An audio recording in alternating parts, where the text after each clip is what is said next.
Constructivism in international relation. आज हम इसको पढ़ने की कोशिश करेंगे, समझने की कोशिश करेंगे। Social constructivism in international relation, ये थ्योरी बड़ी मशहूर है, आप लोगों ने सुनी भी होगी और पढ़ा भी होगा कहीं ना कहीं पे। बट आई विल ट्राई कि मैं इसके जो एक नॉर्मल इसके कैनोटेशंस हैं उससे हट के मैं आपको बताऊं, क्योंकि आपके माइंड में अभी तक सिर्फ यही होगा कि सोशल कंस्ट्रक्टिविज्म का मतलब होता है वो चीज, हर चीज कंस्ट्रक्ट की गई है। ठीक है, आप समझते ऐसे होंगे कि एवरीथिंग इज कंस्ट्रक्टेड, ये सोशल कंस्ट्रक्टिविज्म है।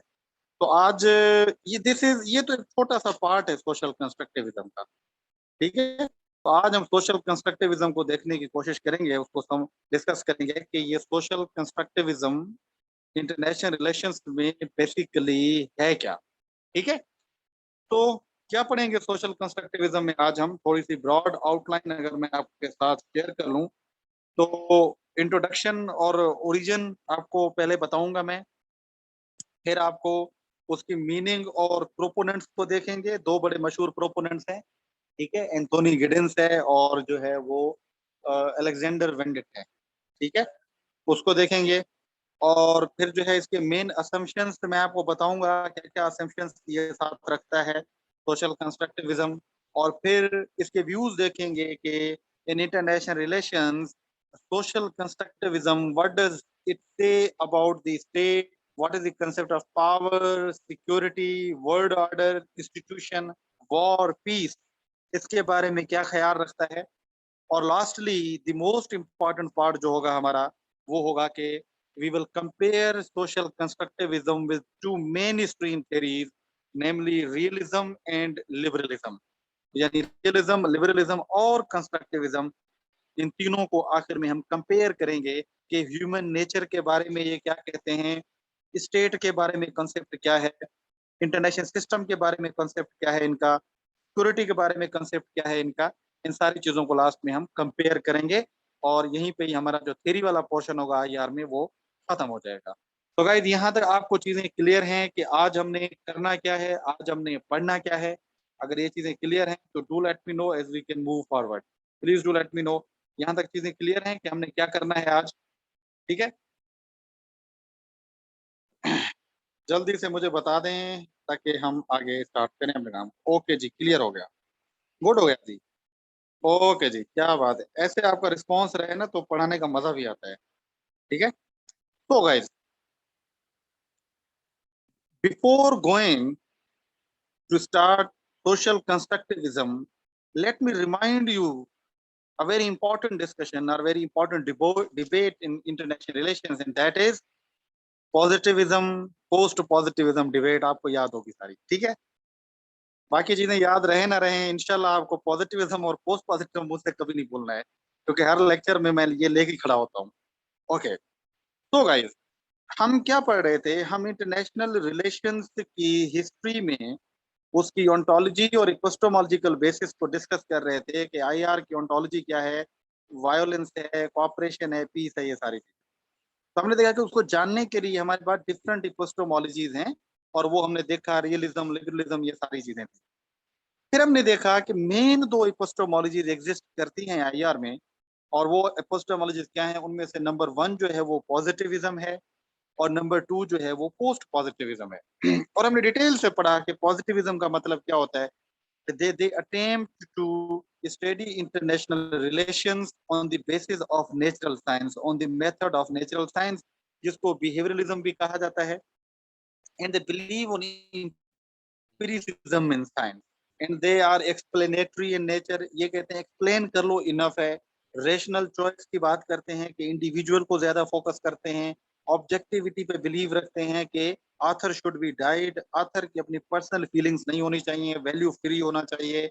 और ये जर्नल लॉज या मेजरमेंट या हाइपोथेसिस की बात करते हैं, एक जर्नल लॉज हम सोशल कंस्ट्रक्ट में जो है उनको डेवलप कर सकते हैं।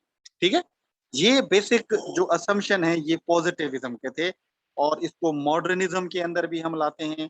और जो मेन हमारी ट्रेडिशनल थेरीज थी जिसमें लिबरलिज्म और रियलिज्म था, वो बेसिकली क्या थे, वो यही थे, पॉजिटिविज्म के अंदर आ रहे थे। ठीक है, फिर हम जरा और जरा आगे चलते हैं तो उसके अपोजिट में हमें 1980s में मैंने बताया कि जब फोर्थ डिबेट हो रही थी इंटरनेशनल रिलेशंस के अंदर, तो उसमें उसकी मुखालिफ में एक आइडिया आया जिसको हम पोस्ट पॉजिटिविज्म कहते हैं। और पोस्ट पॉजिटिविज्म टोटली अगेंस्ट था किसके? पॉजिटिविज्म के, because post positivism talked about that there are no fixed reality but there are different interpretations of the reality, तो इसलिए इसको इंटरप्रेटिविज्म भी कहा जाता है। तो as there is no fixed reality, we can interpret the reality, so it is important to understand the reality, it is not important to explain the reality। ये कह रहे थे कि अंडरस्टैंड करना इंपॉर्टेंट है, एक्सप्लेन करना इंपॉर्टेंट नहीं है। And they were reflectionist in nature. Reflectionist means के इट इज नॉट नेसेसरी कि जो इंडिविजुअल है वो सारी काम करता है, बिकॉज यहाँ पे चीजें रिलेटिव हो सकती हैं। Everything is relative, history is relative, reality is relative. मेरे नजदीक कोई और रियलिटी है, आपके नजदीक कोई और रियलिटी हो सकती है। इसी तरीके से they believed on hermeneutic approach. Hermeneutic approach का मैंने आपको बताया कि इसका मतलब होता है कि जो भी टेक्स्ट लिखे गए हैं, जो भी डिस्कोर्स लिखा गया है, आप उनके कॉन्टेक्स्ट को देखें, पढ़ें, समझें, चीजों को डीकंस्ट्रक्ट करें, तभी आपको हकीकत का पता चलेगा। पॉजिटिविज्म इस बात पे आ ही नहीं रहा था, वो ये चाह रहा था कि इंपीरिसिज्म है, जो आपको चीजें सामने एक्सपीरियंस है, नजर आती हैं, वही हकीकत है, उसके अलावा है ही नहीं। पोस्ट पॉजिटिविज्म कह रहा था नहीं, आप हर्मेनेटिक अप्रोच इस्तेमाल करें, आप किताबों को उठाएं, छानबीन करें, फिर ही आपको पता चलेगा हकीकत क्या है। एंड देवर सब्जेक्टिविटी, उन्होंने कहा कि ऑब्जेक्टिविटी पॉसिबल नहीं है, देयर शुड बी सब्जेक्टिविटी, क्योंकि आथर कभी भी न्यूट्रल नहीं हो सकता अपनी रिसर्च के अंदर। वो कहीं ना कहीं सिंधी, पंजाबी, बलोच, पश्तून, शिया, सुन्नी, अंग्रेज बन जाता है रिसर्च में, वो कंप्लीट न्यूट्रल नहीं हो सकता। And they believe the social meanings, language, beliefs, deconstruction और डिस्कोर्सेस पे ये ज्यादा फॉलो कर रहे थे। ठीक है, ये कहते लैंग्वेज को जानने की कोशिश करो, आप बिलीफ को, वैल्यूज को, डिस्कोर्सेस को जानने की कोशिश करो, फिर ही आपको पता चलेगा हकीकत क्या होती है। और उन थेरीज को कहा गया जो है वो पोस्ट पॉजिटिविस्ट या क्रिटिकल थेरीज, उनको जो है नाम दिया गया स्मॉल सी के अंदर, सी और T, critical theories which include post modernism, न्यो Marxism, या जैसे क्रिटिकल थेरी कहते हैं कंस्ट्रक्टिविज्म, इनको कहा गया। तो ये सारी थेरीज हम पढ़े हैं। तो लास्ट हमारी थेरी है सोशल कंस्ट्रक्टिविज्म। तो यहाँ से आपको पता हो जाना चाहिए कि social constructivism basically merely it emerged in the phase of post positivism। तो वो पोस्ट पॉजिटिविज्म में ही आई है, वो पॉजिटिविस्ट थ्योरी नहीं है, ये है पोस्ट पॉजिटिविस्ट। अब ये ट्राई क्या करते हैं, कैसे करते हैं, इसको मैं जरा आपको आगे बताता हूँ। यहाँ तक आपको आई होप चीजें समझ आ गई होंगी, पॉजिटिविज्म क्या है और पोस्ट पॉजिटिविज्म क्या है। तो नाउ हियर कम्स, ये असल बात आती है जहां पे आपको जो है वो सोशल कंस्ट्रक्टिविज्म को समझना है। अगर यहाँ पे आप इस चीज को अंडरस्टैंड कर गए तो आप सोशल कंस्ट्रक्टिविज्म को समझ जाएंगे। ठीक है, ये बड़ी बेसिक डिबेट है सोशल कंस्ट्रक्टिविज्म की। ये बहुत ही इंपॉर्टेंट भी है और बहुत ही डिफरेंट भी है। ठीक है गाइस, तो देखें, पॉजिटिविज्म और पोस्ट पॉजिटिविज्म की डिबेट्स, और उससे पहले काफी सारी डिबेट्स मैंने बताई है। एक डिबेट बताई है, that is agency structure, agency versus structure debate. अगर आपको याद हो, मैंने जब पहले दिन आपको क्लासिकल रियलिज्म पढ़ाया था तो उसमें एजेंसी और स्ट्रक्चर की डिबेट की थी। एजेंसी की डिबेट क्या थी कि इंडिविजुअल जो है वो फ्री होता है, he can do anything. Structure की डिबेट क्या थी? स्ट्रक्चर की डिबेट ये थी कि इंडिविजुअल फ्री नहीं होता, बल्कि होता क्या है कि जो स्ट्रक्चर होता है वो इंडिविजुअल को लिमिट करता है। बिल्कुल असंद यार, आप ठीक कह रहे हो। ठीक है, कि स्ट्रक्चर इंडिविजुअल्स की थॉट को लिमिटिसाइज कर देता है। इट मींस कि इंडिविजुअल खुद आजाद नहीं है, स्ट्रक्चर उससे काम करवाता है। और इंडिविजुअलिज्म, एजेंसी का मतलब क्या था? नहीं नहीं, इंडिविजुअल फ्री है, मैं सोच सकता हूँ, बोल सकता हूँ, सब कुछ। और स्ट्रक्चर कह रहा था नहीं, तुम बोल नहीं सकते, तुम्हें जैसे स्ट्रक्चर कहता है तुम वैसे ही करते हो। एक डिबेट ये हमने पढ़ी। दूसरी डिबेट हमने पढ़ी कि material factors and ideational factors. Traditional theories जो थी, रियलिज्म और लिबरलिज्म, वो मटेरियल फैक्टर्स की बात कर रही थी, क्योंकि वो पॉजिटिविस्ट थी, वो साइंटिफिक थी। वो ये कह रही थी जो फैक्टर्स आपको इंपीरिसिज्म के अंदर आ रहे हैं, जो चीजें आपको सामने नजर आती हैं वही हकीकत है, उसके अलावा कोई हकीकत नहीं है। और पॉलिटिक्स पे वही मटेरियल फैक्टर्स ही असरअंदाज होते हैं जो हमारे सेंसेस में आते हैं। On the other hand there is ideational factors, और आइडियंशियल फैक्टर्स की बात कौन कर रहा था? आइडियंशियल फैक्टर्स की बात क्रिटिकल थ्योरी में पोस्ट मॉडर्निस्ट कर रहे थे, क्रिटिकल थियरिस्ट कर रहे थे, और फेमिनिस्ट भी कर रहे थे। आइडियंशियल फैक्टर्स की बात कि आइडियाज इंपॉर्टेंट हैं, वैल्यूज इंपॉर्टेंट हैं, नॉर्म्स इंपॉर्टेंट हैं, और इंसान जब बिहेव करता है तो उन आइडियंशियल फैक्टर्स पे करता है। और ये कह रहे थे कि नहीं, मटेरियल फैक्टर्स पे करता है, जो ट्रेडिशनल थेरिस्ट। ठीक है, दूसरी डिबेट ये है। तीसरी डिबेट जो थी that was about the positivism and the post positivism, जो कि मैंने डिटेल से बताई कि एक कह रहे थे पॉजिटिविज्म है और दूसरे कह रहे थे पोस्ट पॉजिटिविज्म है।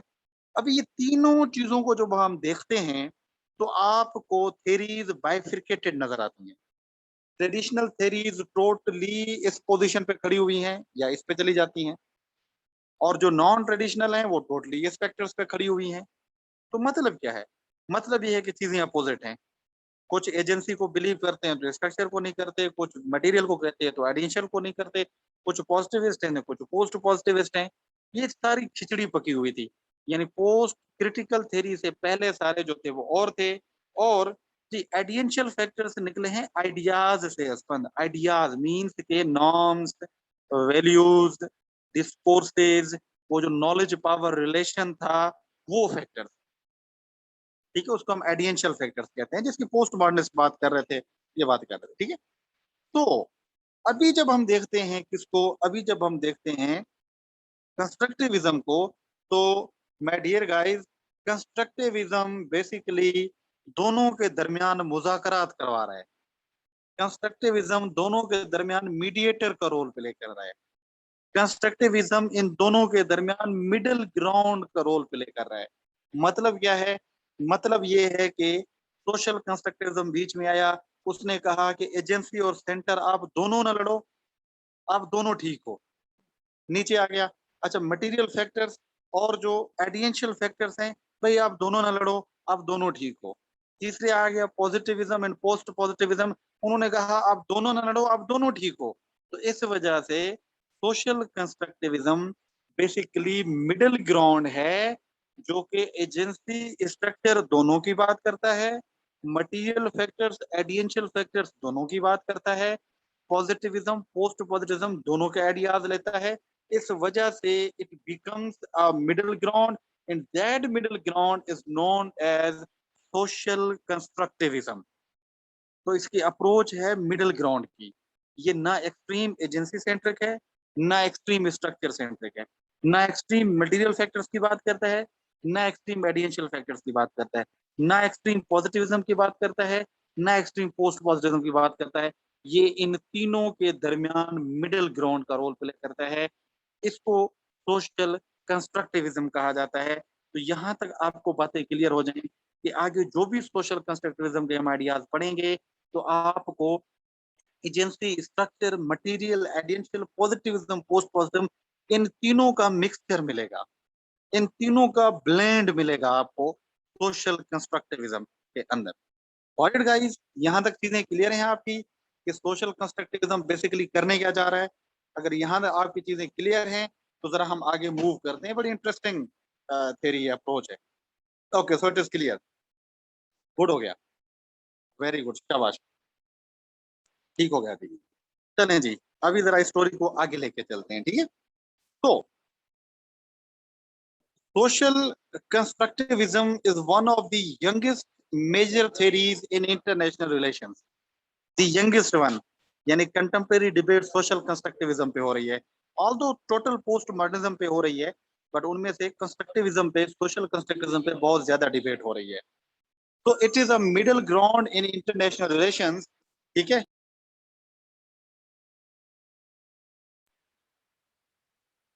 ओके। तो ये क्या करता है? ये मिडिल ग्राउंड रोल का प्ले करता है बिटवीन इंटरनेशनल रिलेशंस थ्योरीज के अंदर। मतलब कि मैंने पहले बताया, एजेंसी स्ट्रक्चर के दरमियान आता है, पॉजिटिविज्म पोस्ट पॉजिटिविज्म के दरमियान आता है, मटेरियल एडिशनल फैक्टर्स के दरमियान होते हैं। तो it is a middle ground, ठीक है, सबको मिला के चलता है। कहते हैं लड़ाई झगड़े नहीं करने हैं भाई, दोनों ठीक हैं, दोनों साथ चलते हैं और आईआर की दुनिया में हम राज करेंगे, ठीक है। तो it accepts the influence of both structure and agency and focus on how they influence each other. वो कहता है कि एजेंसी सेंटर पे जो है, एजेंसी जो है स्ट्रक्चर पे करती है, एजेंसी स्ट्रक्चर पे करती है, स्ट्रक्चर एजेंसी पे करता है, दोनों को लेके चलता है। कैसे चलता है, ये सारी हम आगे बातें पढ़ते हैं। So it attempts to find a practical answer to the post-modern challenge to scientific knowledge. तो पोस्ट मॉडर्न के अंदर वो साइंस को तो मान नहीं रहे थे, तो इसने कोशिश की कि यार देखें, मॉडर्न तो ठीक थे, साइंस की बात कर रहे थे, पोस्ट मॉडर्न को कहा कि भाई आप लोगों ने तनकीद तो कर दी पोस्ट मॉडर्न के ऊपर, ठीक है, आपने तनकीद तो कर ली पोस्ट मॉडर्न के ऊपर, बट रीजन ये है कि आप लोगों के पास कोई अल्टरनेटिव है? यानी वो तो पहले एक्सपीरियंस कर रहे हैं, हाइपोथेसिस दे रहे हैं और पूरा साइंटिफिक तरीका बता रहे हैं, मेथड है पूरा उनके पास। इन्होंने क्वेश्चन किया कि भाई तुम्हारे पास है कुछ? उसका जवाब ना पोस्ट मॉडर्न दे सका, उनके पास कोई मेथड नहीं था। फेमिनिज्म के पास भी इतना मेथड नहीं था अच्छे वाला, न्यू मार्क्सिस्ट के पास भी नहीं था। वो एक्सप्लेन तो बहुत अच्छा कर रहे थे, वो अंडरस्टैंड कराने में काम तो दे रहे थे, बट रिसर्च कैसे की जाए ये नहीं था, ठीक है, इसके बारे में कोई भी पता लगाने वाला नहीं था। तो बीच में वहीं पे सोशल कंस्ट्रक्टिविज्म आया और इसने कहा कि पोस्ट मॉडर्न को समझे, बैसाखी दी आगे। पोस्ट मॉडर्निज्म बिल्कुल गिरने की धार पे था, क्योंकि उसके पास साइंटिफिक मेथड नहीं था। वो तनकीद बड़ी अच्छी कर रहा था और खुद क्या करे उसके बारे में उसके पास कुछ भी नहीं था। तो हियर केम सोशल कंस्ट्रक्टिविज्म और उन्होंने कहा कि भाई हम प्रैक्टिकल आंसर देंगे। और प्रैक्टिकल आंसर कैसे देंगे नॉलेज के बारे में साइंटिफिक? हम एक्सट्रीम पे नहीं जाएंगे, हम मिडिल में रहेंगे और दोनों को ठीक करके हम पोस्ट मॉडर्न के ऊपर ये जो दाग लगा है इसको उतारने की कोशिश करेंगे, ठीक है। तो ये साइंटिफिक मेथड को देने की बात करते हैं। So it interested in the interplay of interest and ideas, as well as in the impact of norms, culture, and institutions in international politics. तो ये मैंने बताया ना, आइडियंशियल मटेरियल दोनों को लेके चलता है। आइडिया हो गया आपका, वैल्यू हो गया आपका, नॉर्म हो गया आपका, ये सारी चीजें आइडियंशियल फैक्टर्स है। और दी अदर मटेरियल फैक्टर्स है, इंस्टीट्यूशंस, आईएमएफ है, वर्ल्ड बैंक है, ठीक है, स्टेट का इंस्टीट्यूशन है। ये इंस्टीट्यूशन मटेरियल फैक्टर्स है जो आपको सामने नजर आते हैं। तो ये दोनों के दरमियान इंटरप्ले का रोल प्ले कर रहा है, कि दोनों को लेके चल रहा है, ठीक है। तो वही बात आ रही है जो मैं पहले आपको बता रहा था। यहाँ तक ये, यहाँ पे बेसिकली ये इसका थोड़ा सा इंट्रोडक्शन है जो मैंने आपको बताया है कि क्या करें। अभी जरा आते हैं इसकी मीनिंग के ऊपर, कि इसकी मीनिंग क्या है सोशल कंस्ट्रक्टिविज्म की। मीनिंग तो आपको पहले ही डिवाइड होनी चाहिए कि सोशल कंस्ट्रक्टिविज्म आईआर के अंदर एक अप्रोच है या एक थ्योरी है जो एजेंसी और centre, ideational material factors and same the way positivism post positivism के दरमियान एक मिडल वे लाने की कोशिश करता है, उसको हम या इंटरप्ले करने की कोशिश करता है, इसको हम कहते हैं, ठीक है। इसको हम सोशल कंस्ट्रक्टिविज्म कहते हैं। सो social constructivism attempts to find a practical answer to the post-modern challenge to scientific knowledge in order to be able to conduct empirical research. मैंने पहले बताया ना, पोस्ट मॉडर्न ने तनकीद तो कर ली, तो पोस्ट मॉडर्न से क्वेश्चन पूछा कि पॉजिटिविस्ट ने, हाँ भाई हम पे तनकीद तो बड़ी अच्छी कर लेते हो, तुम्हारे पास कोई तरीका मेथड है रिसर्च करने का, बताओ हमें जरा, जो साइंटिफिक जो लोग माने भी सही। वहां पे पोस्ट मॉडर्न चुप हो गए, उन्होंने कहा यार हमारे यहाँ तो ऐसी सिचुएशन नहीं है। तो यहाँ पे ये लोग आ गए, कहा हम देंगे आपको एम्पिरिकल मेथड। तो ये एम्पिरिकल मेथड प्रोवाइड करता है पोस्ट मॉडर्न थॉट को। It focuses in particular on the interplay of structure, agency, ideas, norms and the interest. ठीक है, इंटरेस्ट को आप यहाँ पे लेंगे एज अ मटेरियल फैक्टर्स के तौर पे। तो focuses on power of the shared ideas, कि जो आइडियाज एक दूसरे के साथ शेयर्ड हो रहे हैं उनका कितना पावर है उसके बारे में बात करता है। It believes that this word, this social या आईआर की जो वर्ड है, it is socially constructed by institutions and the individuals, यानी कि स्ट्रक्चर और एजेंसी दोनों ने मिलकर इस दुनिया को बनाया है, कंस्ट्रक्ट किया है। And nature not nurture not natural, it is against natural theories. तो it talks about the nurture nature of the thing, it negates the natural thing. वो कहते हैं ये जो भी चीजें बनी हैं ये कोई नेचुरल नहीं बनी है, ये नर्चर हैं, ये क्रिएट की गई हैं, और क्रिएट कैसे की गई हैं, उनमें एडिजेंशियल फैक्टर्स भी इन्वॉल्व हैं, उनमें जो है मटेरियल फैक्टर्स भी इन्वॉल्व हैं, उनमें एजेंसी भी इन्वॉल्व है इंडिविजुअल, और उनमें स्ट्रक्चर भी इन्वॉल्व है। ये सारे मिलके इन चीजों को जो है वो कंस्ट्रक्शन की है या इसको मीनिंग दिया है। ठीक है गाइस, ये बेसिक मीनिंग है कंस्ट्रक्टिविज्म की। तो यहाँ तक समझ आ रही है आपको? ओके, तो यहाँ पे क्वेश्चन फिर पैदा होता है। क्वेश्चन ये होता है कि सोशल कंस्ट्रक्शन से क्या मीनिंग है? कंस्ट्रक्शन बेसिकली क्या होती है?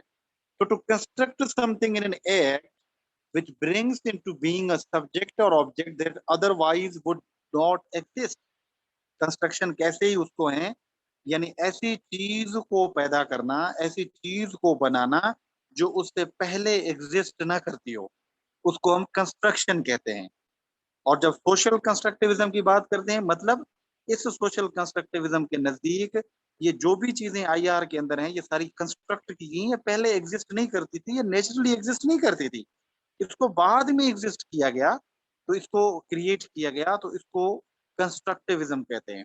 तो कंस्ट्रक्शन क्या है? कंस्ट्रक्शन एक प्रोसेस है, मैंने पहले भी बताया था, IGON जहां पे आ जाए। डेमोक्रेटिक है तो democratization means the process of democracy. Global या ग्लोबलिज्म और फिर तो globalization, it is the process of globalization. ठीक है, इस्लाम इस्लामाइजेशन, मॉडर्न मॉडर्नाइजेशन, तो दीज ऑल आर प्रोसेसेस। तो सिमिलरली जब हम बात करते हैं जो है वो कंस्ट्रक्शन की, so construction is a process जिसके अंदर उस चीज को दोबारा कंस्ट्रक्ट की जाती है जो पहले एग्जिस्ट नहीं करती, और उसकी अपनी मीनिंग होती है, उसको हम कंस्ट्रक्शन कहते हैं। तो once something is constructed, it has a particular meaning and use within a context. एक चीज जब भी कंस्ट्रक्ट हो जाती है, तो उस कंस्ट्रक्शन के अंदर क्या होता है, उसकी अपनी मीनिंग भी होती है, और वो पर्टिकुलर कंटेक्स्ट में हम उसको यूज भी करते हैं। तो it is a social construct in so far as it shape and form is embedded with the social values, norms and the assumptions. जिसको सोशल कंस्ट्रक्टिविज्म क्यों कहा जाता है? Because it is made up by the people, it is made up by the society. जैसे जैसे इसको social constructivism कहा जाता है, यह सोशल कंस्ट्रक्शन की जाती है।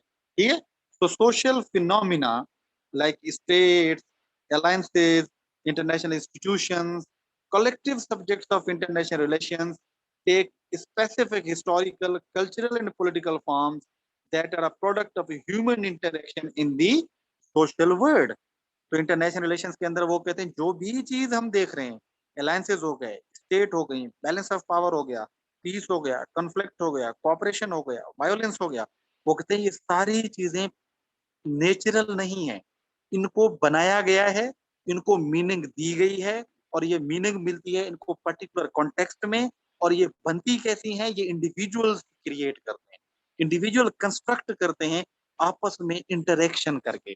इसको हम कहते हैं सोशल कंस्ट्रक्शन का नाम देते हैं। और इसको जरा और मैं ये देखें, यहाँ पे आपको सारी कंस्ट्रक्शन के मिसाल का पता चल जाएगा। ये क्या है जनाब? ये तो एक दरख्त है, ठीक है, अच्छा ठीक है, ये दरख्त हो गया। फिर ये क्या है भाई? ये तो वुडन ऑब्जेक्ट है, मतलब उस दरख्त से क्या किया आपने? उस दरख्त से आपने लकड़ी को काटा, और लकड़ी को काट के आपने क्या बना दिया? आपने टेबल बना दी। तो टेबल इज अ कंस्ट्रक्शन। क्या टेबल का आइडिया पहले एग्जिस्ट करता था? नहीं करता था। ठीक है, आपने लकड़ी को काटा और वहां से टेबल बना ली। अच्छा, ये जब वुडन ऑब्जेक्ट बन गया आपका, फिर क्या होता है? फिर वो डाइनिंग टेबल बन जाती है, उसकी अपनी आइडेंटिटी हो जाती है। चीज कहाँ से? वुड से निकली है, ट्री से निकली है। सोसाइटी ने उसको काट के लोगों ने टेबल बना लिया, उसकी अपनी आइडेंटिटी हो गई, उसकी अपनी कंस्ट्रक्शन हो गई। उसी डाइनिंग टेबल, उसी टेबल को, वुडन टेबल को आपने डाइनिंग टेबल बना लिया, अभी उसकी मीनिंग चेंज हो गई। इसी तरीके से जब आगे चलते हैं तो वो वर्किंग टेबल की सूरत में आ गई। डाइनिंग टेबल कर लें, वर्किंग टेबल कर लें, स्टडी टेबल कर लें, तो डिफरेंट टेबल्स हो गई। ये ये जो टेबल्स का नाम है, ये कैसे पता चला है आपको? ये आपको पता चला है कंस्ट्रक्शन के जरिए। किसके जरिए? कंस्ट्रक्शन के जरिए। ये कंस्ट्रक्शन है, यानी डाइनिंग टेबल का कंसेप्ट पहले एग्जिस्ट नहीं करता था, वर्किंग टेबल का कंसेप्ट पहले एग्जिस्ट नहीं करता था, वुडन टेबल का कंसेप्ट पहले एग्जिस्ट नहीं करता था। बट पहले एग्जिस्ट क्या करता था? ट्री करता था। ट्री को काट के आपने कंस्ट्रक्शन की है, मतलब कि dining table is a not natural, working table is not a natural, wooden table is not natural. It has been created or constructed by the individual, society. उसके इंटरेक्शन से पता चलता है कि ये तो टेबल है, ये तो स्टडी टेबल है। इसको हम कहते हैं कंस्ट्रक्शन का प्रोसेस। This is construction.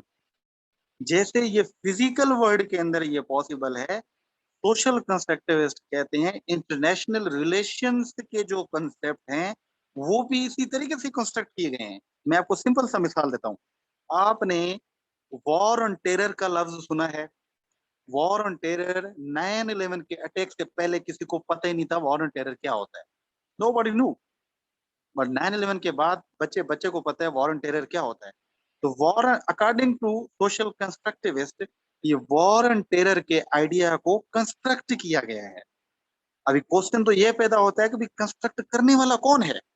तो सोशल कंस्ट्रक्टिविस्ट कहते हैं, जो आगे बताता हूँ, वो कहते हैं ये कंस्ट्रक्ट करते हैं इंडिविजुअल्स के इंटरेक्शन से होते हैं। ठीक है। ठीक है। Okay, thank you motion. ठीक है। तो इंडिविजुअल्स क्या होते हैं? इंडिविजुअल्स आपस में इंटरेक्शन करते हैं, उस इंटरेक्शन से मीनिंग आती है और पता चला कि भी ये वॉर ऑन टेरर है। इसी तरीके से कुछ इंस्टीट्यूशंस आए, मीडिया आया, जो एग्जेक्टिव थे वो बार बार बात करना शुरू हो गए, राइटर्स लिखना शुरू हो गए, उस लिखने से उसको एक मीनिंग मिल गई वॉर ऑन टेरर की। तो वॉर ऑन टेरर तो पहले एग्जिस्ट ही नहीं करता था। तो सोशल कंस्ट्रक्टिविज्म के नजदीक ऐसे काफी सारे आइडियाज हैं आईआर के अंदर जो कंस्ट्रक्ट किए गए हैं, जो उससे पहले एग्जिस्ट नहीं करते थे। उसको हम कहते हैं सोशल कंस्ट्रक्टिविज्म। बट यहाँ पे जो चीज आपने माइंड में रखनी है, जो कि लोग बहुत कम जानते हैं जिसके बारे में, वो ये तो बात समझ आ गई कि हर चीज कंस्ट्रक्टेड है। अभी उनको ये पता नहीं होता कंस्ट्रक्टेड कैसे है। तो द क्वेश्चन इज कंस्ट्रक्टेड इस तरीके से है कि नंबर वन, इंडिविजुअल्स के आपस में इंटरेक्शंस हुए। नंबर टू, राइटर्स ने उसके ऊपर लिखना शुरू किया। नंबर थ्री, और यार, ठीक है। तो इंडिविजुअल्स ने क्या किया?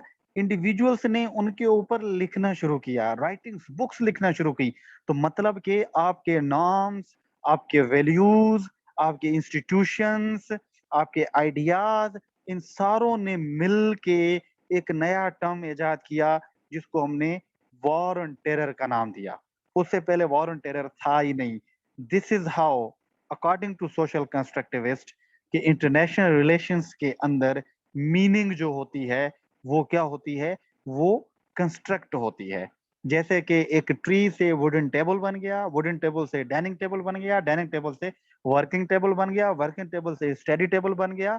इसी तरीके से आईआर के अंदर भी ये जो सारे कंसेप्ट हम पढ़ रहे हैं वो कहते हैं ये भी ऐसे ही कंस्ट्रक्टेड हैं, और उन्हीं कंस्ट्रक्शन के बेसिस पे हम उनको नाम देते हैं और लोग उसको पहचानते हैं, जानते हैं। इसको हम कहते हैं सोशल कंस्ट्रक्टिविज्म। तो इज इट क्लियर गाइस? यहां तक चीजें क्लियर हैं आपकी? कि तो फिर कैसे बनता है, कंस्ट्रक्शन कैसे होती है सोशल? सिंपल है, एजेंसी भी इन्वॉल्व होती है, स्ट्रक्चर भी इन्वॉल्व होता है। सिंपल है। वहां से जो है वो साइंटिफिक आइडियाज भी होते हैं और ये भी नहीं होते हैं। ठीक है। इसी तरीके से जो मैंने जो तीन पहले आपको बताई चीजें, वो सारी इन्वॉल्व होकर क्या बनाती हैं? वो आपकी चीजों को कंस्ट्रक्ट करती हैं और नए आइडियाज देते हैं। Is it clear guys? देखें ना, पाकिस्तान की मिसाल ले लें, पाकिस्तान का मिसाल ले लें। पाकिस्तान की identity, there is a difference. Discourse is a simple part of social constructivism. यानी कि जो चीजें कंस्ट्रक्ट होती हैं, वो कंस्ट्रक्ट जो होती हैं उसके लिए डिफरेंट चीजें हैं। उसके लिए मीडिया भी है, उसके लिए सारी चीजें। डिस्कोर्स उसका एक हिस्सा होता है। ठीक है। डिस्कोर्स एक हिस्सा होता है कंस्ट्रक्शन का, उसके अलावा भी कंस्ट्रक्शन होती है, आपके और हमारे मिलने मिलाप के दौरान होती है, ये सारी चीजें। ठीक है। ओके, मैं इसका सिंपल मिसाल देता हूं कि जो कंस्ट्रक्टिविज्म है उसमें कैसे चीजें कंस्ट्रक्ट होती हैं। देखें, पाकिस्तान है। पाकिस्तान 1980s और 90s के अंदर क्या था?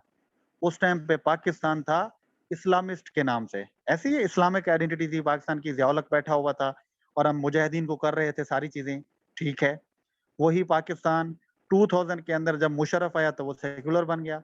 मुशर्रफ ने इनलाइटेंड का कंसेप्ट दे दिया। इनलाइटेंड जो है मॉडर्नाइजेशन का नाम दे दिया।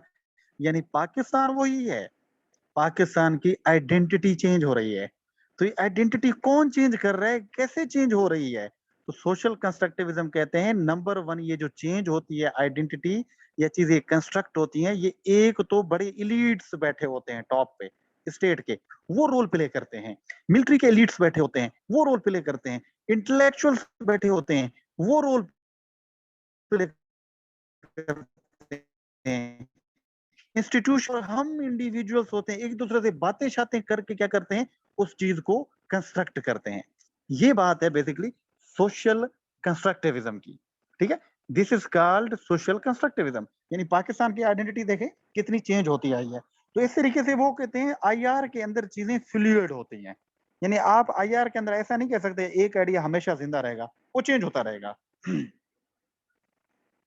ओके, ठीक है। तो ये आइडेंटिटी चेंज होती रहती है इस तरीके से।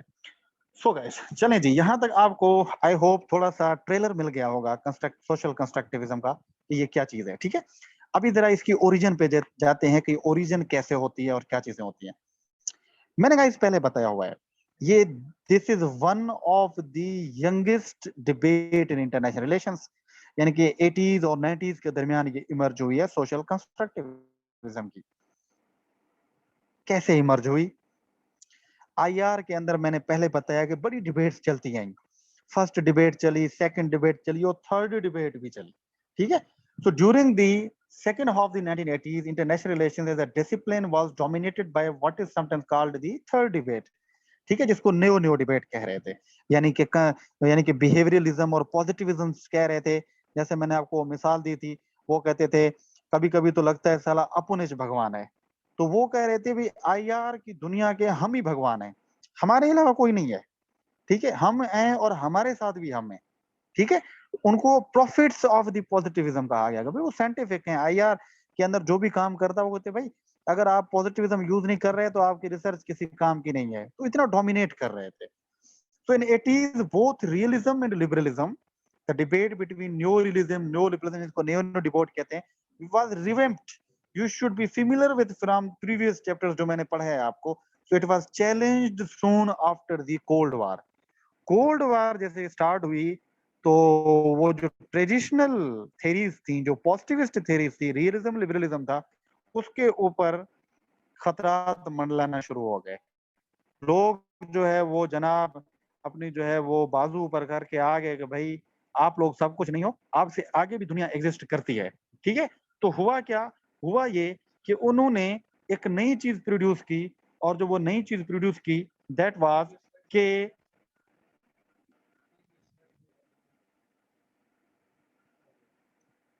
ठीक है, तो यहाँ पे क्या आया, यहाँ पे एक पैराडाइम शिफ्ट आ गया 1980s के अंदर, जिसको हम फोर्थ डिबेट के साथ नाम याद देते हैं, पोस्ट पॉजिटिव। एक पैराडाइम शिफ्ट था।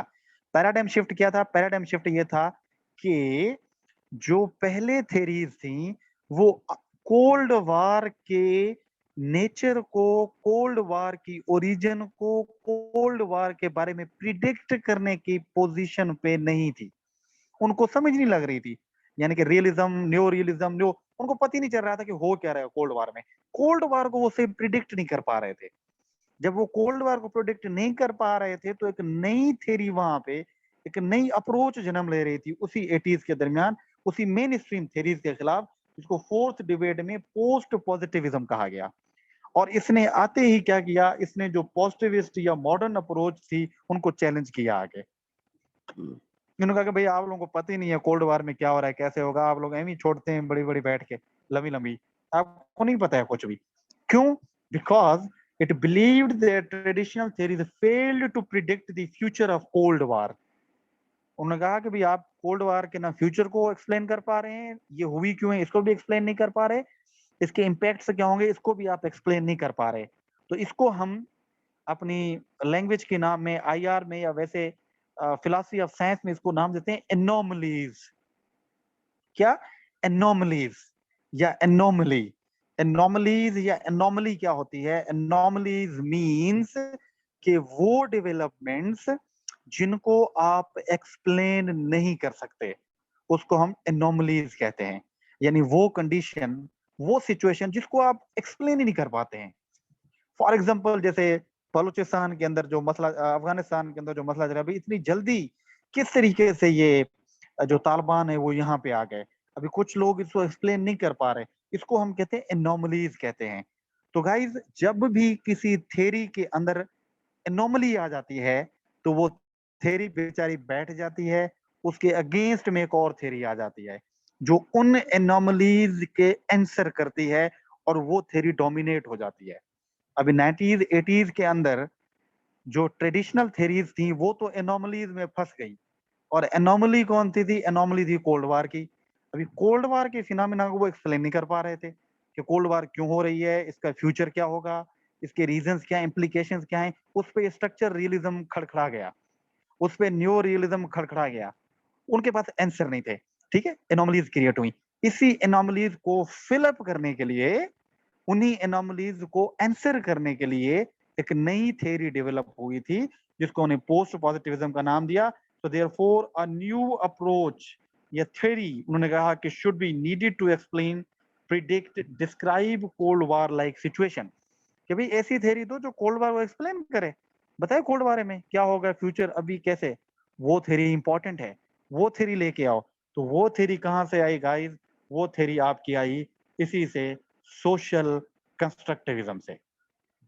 यहीं से सोशल कंस्ट्रक्टिविज्म इमर्ज हुई कि भाई हमारे पास थ्योरी, हम सोशल कंस्ट्रक्टिविज्म ले आए, वो कोल्ड वार को एक्सप्लेन कर लेगी और वो बताएगी ये क्यों हो रही है, किस तरीके से हो गई है। सो इट वाज बिटवीन या middle ground to radical poles, positivism and post positivism, जैसे मैंने पहले बताया है। और ये जब डेवलप हुई तो इसने कहा कि हम उन एनोमलीज को आंसर करने की कोशिश करेंगे, but it would be possible if we are in a middle ground, दोनों के बीच में रहेंगे और उन एनोमलीज को आंसर करने की कोशिश करेंगे। यहीं से आपकी पोस्ट जो सोशल कंस्ट्रक्टिविज्म है उसका जन्म होता है, यहीं से सोशल कंस्ट्रक्टिविज्म इमर्ज होती है। This was the origin of social constructivism. यहां तक गाइस आपकी चीजें क्लियर हैं?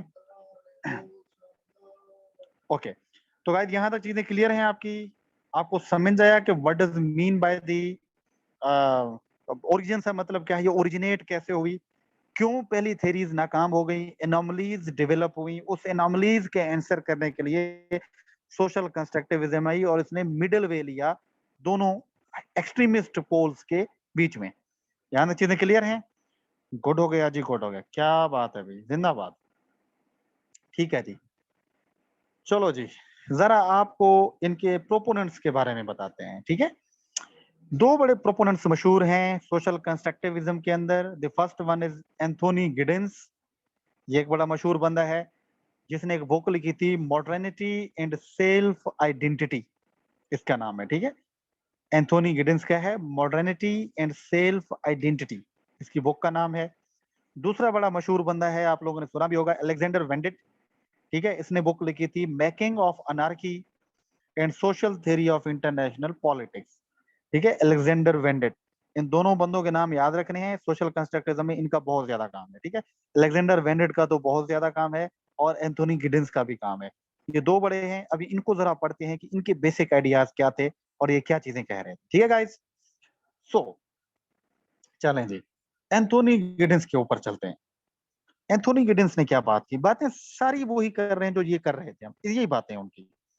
Anthony Giddens, Anthony Giddens proposed the concept of structuration। कौन सा इसने कंसेप्ट दिया? आपने स्ट्रक्चरेशन का कंसेप्ट दिया, स्ट्रक्चरेशन। स्ट्रक्चरेशन क्या था कि as a way of analysing the relationship between structure and the actors, इसने तरीका बताया कि किस तरीके से एजेंसी और स्ट्रक्चर आपस में इंटरेक्ट करते हैं। मैंने पहले बताया ना कि मिडल वे है दोनों के दरमियान। तो एजेंसी और स्ट्रक्चर की डिबेट को, एजेंसी और स्ट्रक्चर के रिलेशनशिप को एंथोनी गिडेंस हमें बता रहा है कि वो कैसे करते हैं आपस में। ठीक है, सो इसको, इस प्रोसेस को कहते हैं स्ट्रक्चरेशन, यानी कि वेन एवर एजेंसी यानी इंडिविजुअल्स स्ट्रक्चर पे, स्ट्रक्चर इंडिविजुअल्स के साथ रिलेशनशिप कैसे रखते हैं, इसको स्ट्रक्चरेशन कहते हैं आईआर के जबान में। ठीक है, इसको एंथोनी गिडेंस ने वर्ड यूज किया। So according to Giddens, structure कौन से स्ट्रक्चर हो सकते हैं? जैसे the rules and conditions, structure की डेफिनेशन बता रहे, स्ट्रक्चर क्या होता है, the rules and conditions that guide social action, उसको हम स्ट्रक्चर कहते हैं। वो रूल्स, वो कंडीशंस जो आपको हमें गाइड करते हैं कि हमें क्या करना है, उसको हम स्ट्रक्चर का नाम देते हैं। ठीक है, do not determine what actors do in any mechanical way, an impression one might get from the neo-realist view of how structure of anarchy constrained the state actors। तो पहली बात तो उसने ये कही कि भाई जैसे आप लोग न्यो रियलिस्ट कह रहे थे ना, अभी स्ट्रक्चर सब कुछ करवाता है, तो उसने कहा कि भाई ऐसा नहीं है, सारी चीजें स्ट्रक्चर नहीं करवाता, बल्कि इंडिविजुअल्स भी करवाते हैं। सैचुरेशन का मकसद यही है, ठीक है, स्ट्रक्चरेशन का मकसद ये है। पहली बात इसने क्या कही, स्ट्रक्चरेशन, दोनों का रिलेशनशिप है। फिर वो बता रहे हैं कि कैसे है, वो कह रहा था कि भाई जो स्ट्रक्चर होता है ना, वो रूल्स रेगुलेशन कंडीशन जो आपके एक्शन को जो है वो मोटिवेट करते हैं कुछ चीज करने के लिए। एक तो वो स्ट्रक्चर करता है, स्ट्रक्चर भी आपको मोटिवेट करता है। दूसरा वो बता रहा है कि जरूरी नहीं है कि सिर्फ स्ट्रक्चर करे, but the relationship between structures and actors involves intersubjective understanding and meaning। ठीक है, intersubjective understanding and meaning, ठीक है, एंथोनी गिडिंस का जो है ये कंसेप्ट था। तो क्या कह रहा था, वो कह रहा था जनाब ये सिर्फ स्ट्रक्चर नहीं करवाता, सारी चीजें इंडिविजुअल्स स्ट्रक्चर के मातहत नहीं होते हैं, बट कभी कभी इंडिविजुअल्स खुद भी चीजें करते हैं। और वो खुद कैसे करते हैं, वो करते हैं इंटर सब्जेक्टिव अंडरस्टैंडिंग। याद करें हैबरमास को, मैंने आपको पढ़ाया था पोस्ट मॉडर्निज्म के अंदर, हैबरमास ने भी इंटर सब्जेक्टिविटी की बात की थी ना, कि मीनिंग कैसे डेवलप होती है। तो वो कह रहा था इंटर सब्जेक्टिविटी, लोग आपस में बोलते हैं, बात करते हैं, सोशलाइजेशन होती है, उससे एक मीनिंग इमर्ज हो जाती है। तो ये एंथोनी गिडन्स भी यही बात कर रहा है कि एक तो लोग आपस में मिलते मिलते मिलते मिलते भी मीनिंग आ जाती है, दूसरी स्ट्रक्चर भी आपको मीनिंग दे देता है। For example war on terror का जो कंसेप्ट है वो आपने और हमने तो नहीं दिया ना, वो तो इंस्टीट्यूशन से ऊपर से आया। इंटर सब्जेक्टिविटी क्या होती है, जो आप और हम मीनिंग देते हैं। फॉर एग्जांपल बड़ा डेरोगेटरी वर्ड है, बहरहाल इसको अगर देखा जाए तो आप देखें कि यस इंटरेक्शन ऑफ ह्यूमन, आप देखें, आप पाकिस्तान के अंदर अभी आजकल जो एक नई कंस्ट्रक्शन डेवलप हुई है, वो कंस्ट्रक्शन ये डेवलप हुई है कि भाई जैसे खाता है तो लगाता भी है, देखा है कि नहीं डेवलप है ना, यानी यानी आप और हम इंटरेक्शन करके ये मीनिंग दे रहे हैं। ये हमें किसी ने बताया तो नहीं है, हमने डेवलप किया है। आपके गांव के अंदर, घर के अंदर भी काफी सारी ऐसी कंस्ट्रक्शंस होती हैं जो इंडिविजुअल्स आपस में मिल के कंस्ट्रक्ट करते हैं। तो ये भी यही बात कह रहा था कि जो मीनिंग डेवलप होती है वो इंडिविजुअल्स के आपस में इंटरेक्शन से भी होती है, और कभी कभी स्ट्रक्चर भी आपको दे देता है। यानी कि आपको मीडिया भी आपके माइंड में इंजेक्ट करती है, स्ट्रक्चर के जरिए वो आती है, और कभी कभी आप आपस में इंटरेक्शन करके भी नई मीनिंग को डेवलप कर लेते हैं। तो ये दोनों चीजें इक्वल होती है मीनिंग क्रिएट करने के लिए, ठीक है गाइस। सो इसका मैं और मिसाल दूं आपको, आप में से काफी स्टूडेंट मेरे पास एवोल्यूशन का पढ़े हैं, तो एवोल्यूशन में देखा आपने नेशन स्टेट सिस्टम का जो कंसेप्ट डेवलप हुआ था ट्रीटी ऑफ वेस्टफेलिया के बाद, वो कौन थे देने वाले, वो इन्हीं इंटरेक्शन से हुआ था। पहले तो एग्जिस्ट नहीं करती थी ना स्टेट उसी चार सिचुएशन के अंदर, वो तो लोग जब बैठे वेस्टर्नर्स, उन्होंने डिसाइड किया, चार प्रिंसिपल्स दिए, वहां से स्टेट बन गई। ये यही बात कर रहे हैं कि इंटरेक्शन से ये चीजें बनी है। तो स्ट्रक्चर्स डू कंस्ट्रेन एक्टर्स, मानते हैं कि स्ट्रक्चर कंस्ट्रेन करते हैं एक्टर्स को, इंडिविजुअल्स को, but actors can also transform structures by thinking about them and acting on them in a ways। पर वो कहते हैं इसका मतलब ये भी नहीं है कि इंडिविजुअल्स कुछ नहीं कर सकते, इंडिविजुअल्स भी सोचते हैं, इंडिविजुअल्स भी इंटर सब्जेक्टिविटी इंटरेक्शन के जरिए स्ट्रक्चर को भी मीनिंग देते हैं कभी कभी। और वो कौन होते हैं इंडिविजुअल्स, लीडर्स, आपके आपके लीडर्स ने सुना था, किसी ने नहीं सुना था, मुशर्रफ अकेला बंदा था, एक्टर था, सिंगल था। मूवमेंट क्या है, तो मतलब कि पाकिस्तान के आइडेंटिटी को बनाने में एक मुशर्रफ का रोल था, सिंगल बंदा काम कर रहा है, पूरे स्ट्रक्चर को चेंज कर लिया है।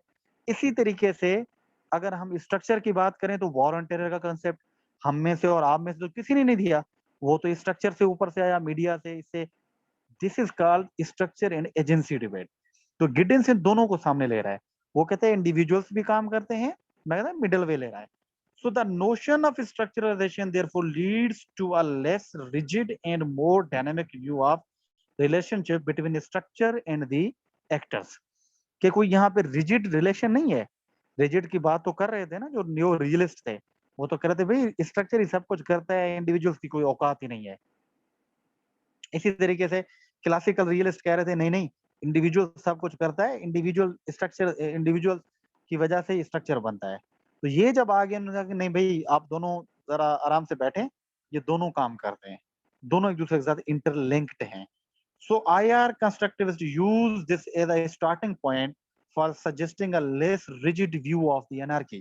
इसी चीज को ही तो यूज करके आईआर के जो कंस्ट्रक्टिविस्ट हैं वो अनार्की को पढ़ते हैं, और आगे बताता हूँ अनार्की को वो किस तरीके से पढ़ते हैं। ठीक है, तो ये एंथोनी गिडिंस का जो है वो टास्क था या काम था। यहाँ तक समझ आई है? एंथोनी गिडिंस की समझ आई है? उसका मेन स्ट्रक्चराइजेशन का कॉन्सेप्ट क्या था?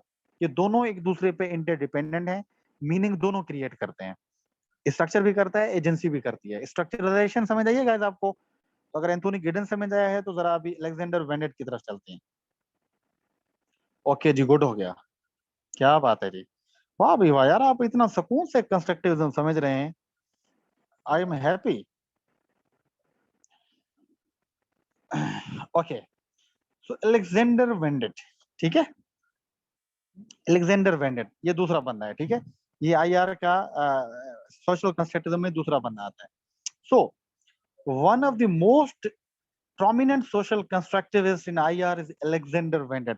आप सोशल कंस्ट्रक्टिविज्म पढ़ रहे हैं, आपको अलेक्जेंडर वेनेट का नाम नहीं आ रहा, आप उसका जिक्र नहीं कर रहे, तो फिर मैं आईआर का स्टूडेंट होने के नाते सिर्फ इतने ही कहूंगा कि डूब मरो जाके। ठीक है, तो मेरे स्टूडेंट हो के सोशल कंस्ट्रक्टिविज्म में अलेक्जेंडर वेनेट को भूला आपने, तो आपके साथ मैं कयामत में आपके साथ हिसाब किताब होगा मेरा फिर। ठीक है, तो इसको नहीं बोलना है, this is very important. So Alexander Vendet became famous with a series of articles in late 80s and 90s, the most famous of which is Anarchy is What States Make of It, published in the journal ये 1992 के अंदर। ये इसका बड़ा मशहूर sentence है, एक बड़ा मशहूर आर्टिकल भी है, मैं आपसे शेयर भी करूंगा इस आर्टिकल को। Anarchy is what states make of it. वो कहते हैं अनार्किकल स्ट्रक्चर जो हम न्यो रियलिज्म में पढ़ रहे थे, न्यो रियलिस्ट भी कह रहे थे, लिबरलिज्म भी कह रहे थे, भाई अनार्की तो है, यानी सेंट्रल अथॉरिटी एग्जिस्ट नहीं करती आईआर में। अलेक्जेंडर वेनेट ने ये कहा सोशल कंस्ट्रक्टिविज्म में कि ये क्या है, अनार्की रियल में एग्जिस्ट नहीं करती है, अनार्की को कंस्ट्रक्ट किया गया है, अनार्की को बनाया गया है, स्टेट्स बनाती हैं अपने फायदे के लिए, अनार्की के कंसेप्ट को यूज करती हैं।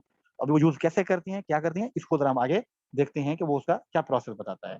ये देखें, वो कहते हैं अनार्की का जो कंसेप्ट है ये हमेशा से रहा है, बट ये हमेशा से तो रहा है बट ये नेचुरल नहीं है, ये कंस्ट्रक्टेड है, इसको बनाया गया है। और क्यों बनाया गया है?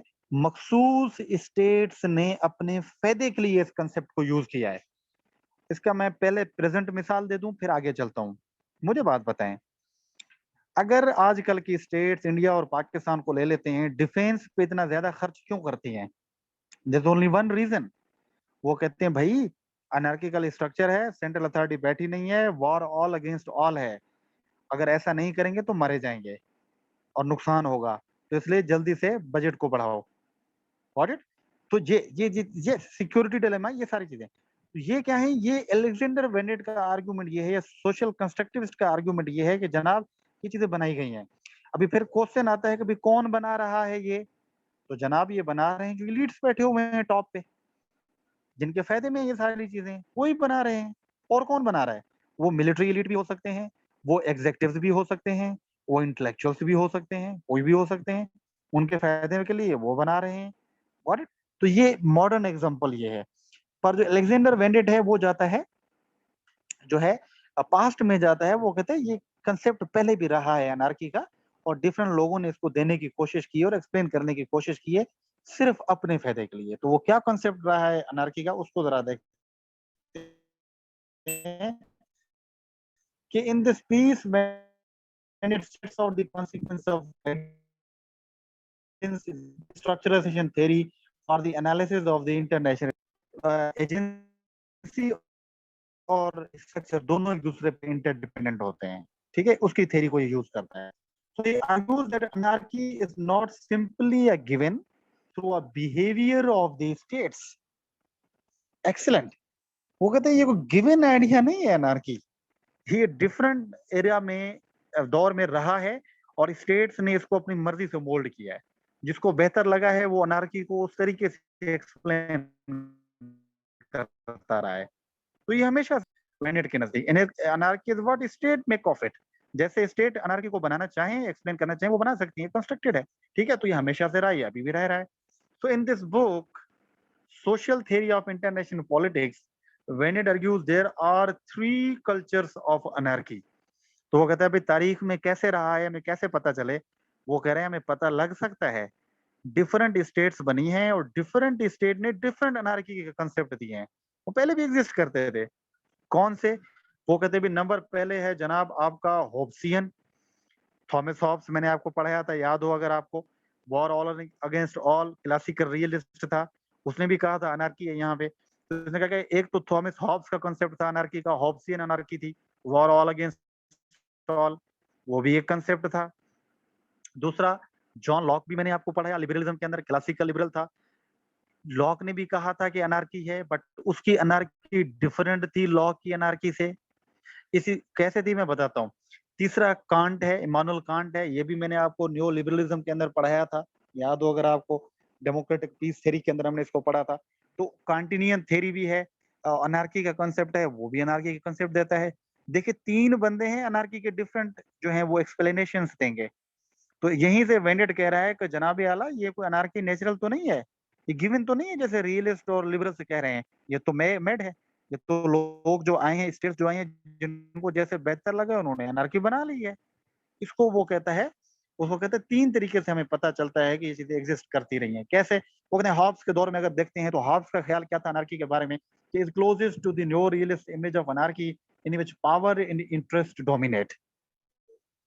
उसने कहा क्या है भाई, उसने कहा इंटरनेशनल सिस्टम में कोई भी डोमिनेट पावर नहीं है, क्योंकि यहाँ पावर नहीं है तो हर किसी को अपनी भलाई खुद करनी है, खुद को खुद बचाना है. खुद बचा के जाओगे तो बच जाओगे, वरना सर्वाइवल ऑफ द फिटेस्ट है. वरना जो है सोशल डार्विनिज्म का जो कंसेप्ट था कि भाई आपके पास पावर है तो बचेंगे, पावर नहीं है तो आप नहीं बचेंगे. इसको उसने जो नाम दिया ये दी होब्सियन कल्चर के नाम से दिया. ये कल्चर कौन सा था? ये थॉमस हॉब्स का कल्चर था. इसके बारे में ये हॉब्स का कल्चर था अनार्की के बारे में. एक तो कहते हैं ये अनार्की का कंसेप्ट रहा है तारीख के अंदर, और दूसरा कौन सा रहा है? दूसरा जो है, एक मिनट.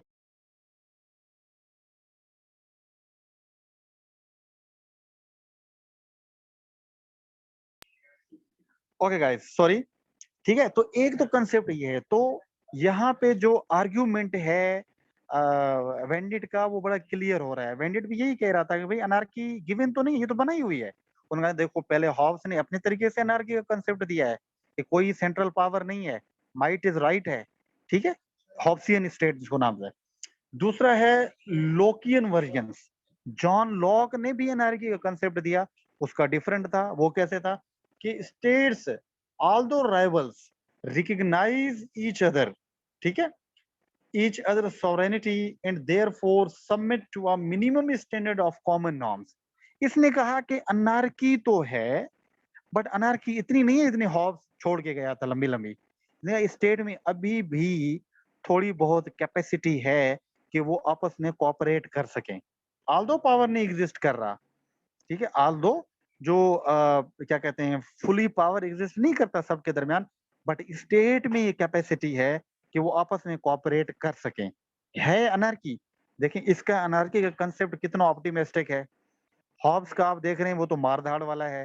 ये तो बड़ा खूबसूरत कंसेप्ट दे रहा है कि नहीं नहीं पॉसिबिलिटी है. तीसरा जो अनार्की का कंसेप्ट दिया वो दिया कांटियन सिस्टम ने. इमानुएल कांट ने अपना अनार्की का सिस्टम दिया. कैसे कि the scope of shared norms is much more extensive and states no longer see themselves primarily as the rival. इसने तो लॉग से भी और दे दिया, ठीक है. इसने तो लॉग से भी ज्यादा पॉजिटिव सेंस दे दिया अनार्की का. इसने कहा कि भाई पॉसिबल है, हम तो वर्ल्ड गवर्नमेंट बना सकते हैं। याद करें वर्ल्ड गवर्नमेंट का सिस्टम, इमानुएल कांट का जो मैंने बताया था, ग्लोबल गवर्नेंस का, कि हम एक बड़ा इंस्टीट्यूशन बना सकते हैं जहाँ पे एक एग्जीक्यूटिव लेजिस्लेचर होगी। इसका कॉन्सेप्ट टोटल डिफरेंट है एनार्की का। तो ये बात अलेक्जेंडर वेंडेड कह रहा है कि भाई ये जो अनार्की अनार्की करती है, क्या मरती है, क्या मरता है, वो कहते हैं स्टेट ऐसा कुछ भी नहीं है। Anarchy is what state make of it. Anarchy की कैनोटेशंस, अनार्की की टर्मिनोलॉजी, अनार्की की nature through out the history different रही है। क्यों? हर स्टेट ने उसको अपने फायदे के लिए सोचा है और उसको कंस्ट्रक्ट किया है। तो देयरफॉर अनार्की क्या है? अनार्की एक रिलेटिव टर्म है। ये कह रहा था अलेक्जेंडर वेंडेड कि आप देख लें स्टेट के दरमियान। तो यहां तक गाइस आपको चीजें क्लियर हैं?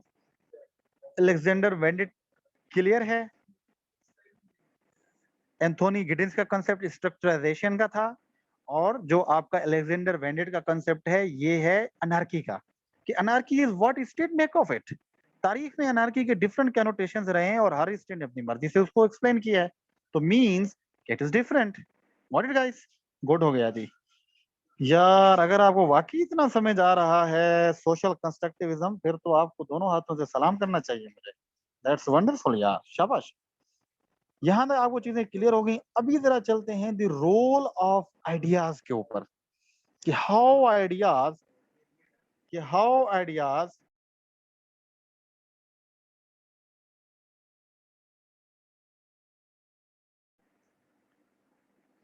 ओके।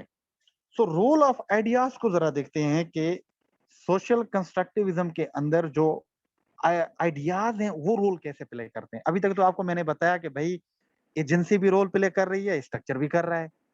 अभी हम आगे देखते हैं कि आइडियाज और नॉर्म्स कैसे रोल प्ले करते हैं सोशल कंस्ट्रक्टिविज्म के अंदर। So ideas important in their own right. Ideas की बड़ी ताकत होती है। Ideas has power, obviously they have power.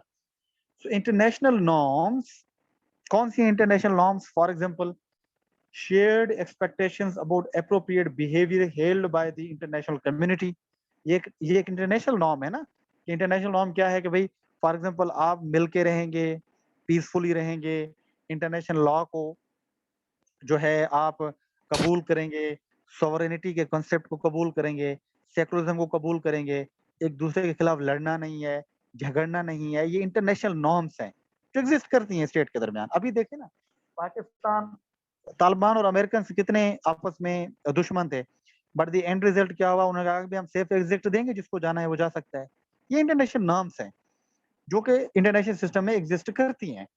So changes in norms lead to changes in the state behaviours. यहीं पे असल बात करते हैं।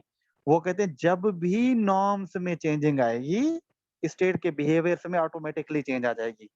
तो क्वेश्चन ये पैदा आता है भाई नॉर्म्स में चेंजिंग कैसे आती है? ये बताते हैं नॉर्म्स में इसलिए चेंजिंग आती हैं क्योंकि इंडिविजुअल्स रोल प्ले करते हैं, लीडर्स अपने अपने आइडियाज लेके आते हैं नए नए, स्ट्रक्चर कभी मजबूर कर देता है तो नॉर्म्स भी चेंज हो जाती हैं। तो नॉर्म्स को चेंज करने वाले कौन हैं? वो जो टॉप पे बैठे हुए हैं लोग, जो इलीट्स बैठे हुए हैं वो टॉप पे हैं, वो चेंज करते हैं सारी चीजें। ठीक है, उनके यहाँ जो कंसेप्ट दिया होता है वो ऐसे देने की कोशिश करते हैं।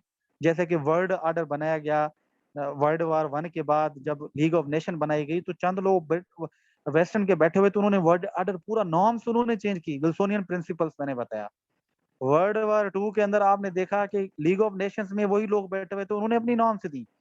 कोल्ड वार के बाद अमेरिका ने अपनी नॉर्म्स दी, अभी चाइना अपनी नॉर्म्स देने आ गया है। तो वो कहते हैं जैसे नॉर्म्स चेंज होती हैं इसी तरीके से स्टेट का बिहेवियर भी चेंज हो जाता है। यानी कि अभी स्टेट्स बिहेव कर रही हैं अमेरिकन कॉन्सेप्ट्स के ऊपर। पॉसिबिलिटी है कि आगे चल के चाइना का नॉर्म्स आ जाए तो वो चाइना के हिसाब से बिहेव करेंगी। ठीक है, तो इस तरीके से ये चेंज करती रहती हैं। फॉर एग्जाम्पल सॉवरेनिटी की नॉर्म है, कॉलोनियलिज्म की नॉर्म है, लैंड है, माइन है, ट्रिटीज हैं, ये सारी नॉर्म्स हैं। ये नॉर्म्स कैसे डेवलप हुई हैं? ये सोशल कंस्ट्रक्ट कहते हैं, ये डेवलप होती हैं इंडिविजुअल्स के इंटरेक्शन से, स्टेट्स के इंटरेक्शन से, इलीट्स के नए आइडियाज देने की वजह से ये नॉर्म्स डेवलप होती हैं, ये आइडियाज डेवलप होते हैं। ठीक है, ये कोई नेचुरल नहीं होते, ये गिवन नहीं होते, ये नेचुरल होते हैं। तो इसी तरीके से वो कहते हैं, देखिए मैं आपको मिसाल देता हूँ, वो कहते हैं भी देखें, identities in interests of states are not simply structurally determined, but are rather produced by interactions, institutions, norms and the cultures. State के इंटरेस्ट और स्टेट की आइडेंटिटीज वो कहती हैं वो कंस्ट्रक्टेड होते हैं, वो चेंजेबल होते हैं। मैंने पहले बताया पाकिस्तान की स्टेट की आइडेंटिटी और नेशनल इंटरेस्ट ड्यूरिंग अफगान वार डिफरेंट था। पाकिस्तान के इंटरेस्ट और आइडेंटिटी मुशर्रफ के दौर में डिफरेंट है। पाकिस्तान की आइडेंटिटी और इंटरेस्ट इमरान खान के दौर में डिफरेंट है। कभी हम अमेरिका को कहते हैं एब्सोल्युटली नॉट, कभी हम अमेरिका के जाके गोद में बैठ जाते हैं। What is this? ये आइडेंटिटी होती है जो चेंज होती रहती है। ये नॉर्म्स वैल्यूज होते हैं जो स्टेट चेंज करती रहती है, और स्टेट के इंटरेस्ट और स्टेट की आइडेंटिटी इन्हीं नॉर्म्स से चेंज होती है, और इन नॉर्म्स को इंस्टीट्यूशंस बनाते हैं, इलीट्स बनाते हैं। इसको स्ट्रक्चर के जरिए बनाया जाता है, इंटरएक्शन से जरिए बनाया जाता है, और नई आइडेंटिटी और नए इंटरेस्ट डेवलप कर जाती है state according to social constructivism. So it is a process, not a structure, which determines the manner in which state interact. देखिए वो प्रोसेस है जिसे मैंने बताया ना, इंटर कंस्ट्रक्शन का जो प्रोसेस है कि नई नई मीनिंग्स आती रहती हैं स्टेट को। उन मीनिंग्स की वजह से स्टेट अपनी आइडेंटिटी को और स्टेट्स अपने इंटरेस्ट को चेंज करते रहते हैं। पाकिस्तान तो 1947 में था, उसके इंटरेस्ट आइडेंटिटी आजकल चेंज है और हो सकता है आगे चेंज हो जाए। तो सोशल कंस्ट्रक्टिविस्ट कह रहे हैं ये इसलिए चेंज हो रहे हैं, क्यों? क्योंकि इंस्टीट्यूशंस, इंडिविजुअल्स, इलीट्स मिलके नए नॉर्म्स देते हैं। उन नॉर्म से नए आइडियाज निकलते हैं, उन आइडियाज को डिफरेंट इंस्टीट्यूशंस इंप्लीमेंट करते हैं, और स्टेट्स उन इंस्टीट्यूशन से मुतासर होकर अपने इंटरेस्ट और अपने जो आइडेंटिटीज होती हैं उनको सेट करने की कोशिश करती हैं। तो गाइस यहाँ तक क्लैरिटी हो रही है आपको कि स्टेट के इंटरेस्ट और आइडेंटिटी कैसे डिफरेंट होती है, वो चेंजेबल होती है। मैं वो पाकिस्तान की मिसाल दी है आपको, इन कभी पाकिस्तान इस्लामिस्ट है। अयूब खान के दौर में सेकुलरिस्ट पाकिस्तान मशहूर था। जब ज़ियाउल हक आया उसमें भी ऐसे, भुट्टो के दौर में भी ऐसे ही था। ज़ियाउल हक ने टोटल इस्लामाइज किया और उसके बाद मुशर्रफ ने दोबारा उसको लिबरेट की तरफ लेके आ गया। तो दिस इज हाउ पाकिस्तान की आइडेंटिटी कितनी चेंज हो रही है, इंटरेस्ट कितने चेंज हो रहे हैं। और ये सोशल कंस्ट्रक्टिविस्ट कहते हैं वो इसलिए हो रहे हैं कि इस वजह हो रहे हैं कि जो वैल्यूज हैं और जो नॉर्म्स हैं इंटरनेशनल वो चेंज हो रही हैं। तो जैसे चेंज होंगी तो स्टेट्स मजबूर हो जाती हैं उन सबको चेंज करने के लिए। तो यही मैं बता रहा हूँ ना आपको कि जो है, ओके गाइस, ठीक है। अभी जरा एक और इंटरेस्टिंग चीज बताता हूँ ठीक है, और आपको कंसेप्ट देता हूँ जनाब। ये है 4 टाइप्स ऑफ आइडियाज। तो मैंने बताया ना कि भाई पहले तो आइडियाज और नॉर्म्स चेंज होती हैं, तो स्टेट की आइडेंटिटी और इंटरेस्ट भी चेंज होते हैं, कंस्ट्रक्ट होते हैं अकॉर्डिंग टू सोशल कंस्ट्रक्टिविज्म। तो फिर क्वेश्चन ये आता है कि वो 4 आइडियाज कौन से हैं जिसकी वजह से स्टेट के बिहेवियर चेंज होता है, स्टेट अपनी आइडेंटिटी चेंज करती है। सो नंबर 1 है ideologies are shared belief system. यानी आपकी आइडियोलॉजी में चेंजिंग आ गई तो आपका जो आइडिया है वो चेंज हो जाएगा, आइडेंटिटी चेंज हो जाएगी। नॉर्मेटिव और प्रिंसिपल बिलीव्स, कुछ आपके यस या नो के ऊपर प्रिंसिपल बिलीव्स होते हैं आपके, वो चेंज नहीं होते हैं। कॉजल इफेक्ट्स होते हैं, पॉलिसी प्रिस्क्रिप्शंस होती हैं। ये सारी आपको एक एक करके पढ़ाता हूँ कि किस तरीके से अगर आइडियाज चेंज हों तो आपकी आइडेंटिटी और इंटरेस्ट चेंज होते हैं। So number 1, ideologies are shared beliefs means are a systematic set of doctrines or beliefs that reflect the social needs and aspirations of a group, class, culture, or state. For example, Protestants or Islamic ethics or political ideologies such as liberalism, Marxism, and fascism. ये क्या है? ये ideologies और shared belief systems हैं। जब आपके shared belief system change होंगे, जब आपकी आइडियोलॉजीज चेंज होंगी, तो आपकी आइडेंटिटी भी चेंज होगी और आपके इंटरेस्ट भी चेंज हो जाएंगे अकॉर्डिंग टू सोशल कंस्ट्रक्टिविज्म। इनमें चेंजिंग आई है तो आप चेंज हो जाएंगे, इनमें चेंजिंग नहीं है तो आप ठीक रहेंगे। ठीक है, एक चेंजिंग तो ये आती है आइडियाज में, और ये कंस्ट्रक्टेड होती है, इंडिविजुअल्स आपस में बात करते हैं तो चेंजिंग आ जाती है। मैंने बताया पैराडाइम शिफ्ट हो रहा था इस तरीके से। दूसरी कौन सी है? दूसरी है जनाब नॉर्मेटिव या प्रिंसिपल बिलीव्स होते हैं। जिसका मकसद क्या होता है, जिसका मतलब बिलीफ अबाउट राइट और रॉन्ग, क्या चीज सही है गलत है। स्टेट और इंडिविजुअल्स इसके बेस पे भी अपनी आइडेंटिटी को चेंज करते हैं, इंटरेस्ट को चेंज करते हैं, कि they consist of values and attitude that specify criteria for distinguishing right from wrong or just from unjust, and they imply associated standards of the behavior. For example, the role of human rights and norms at the end of the Cold War, यानी कि cold war के and के बाद human rights की violations के ऊपर एक norm बनी हुई है नेचुरल, जब तक वो चेंज नहीं होंगी आप उसी को मानते रहेंगे।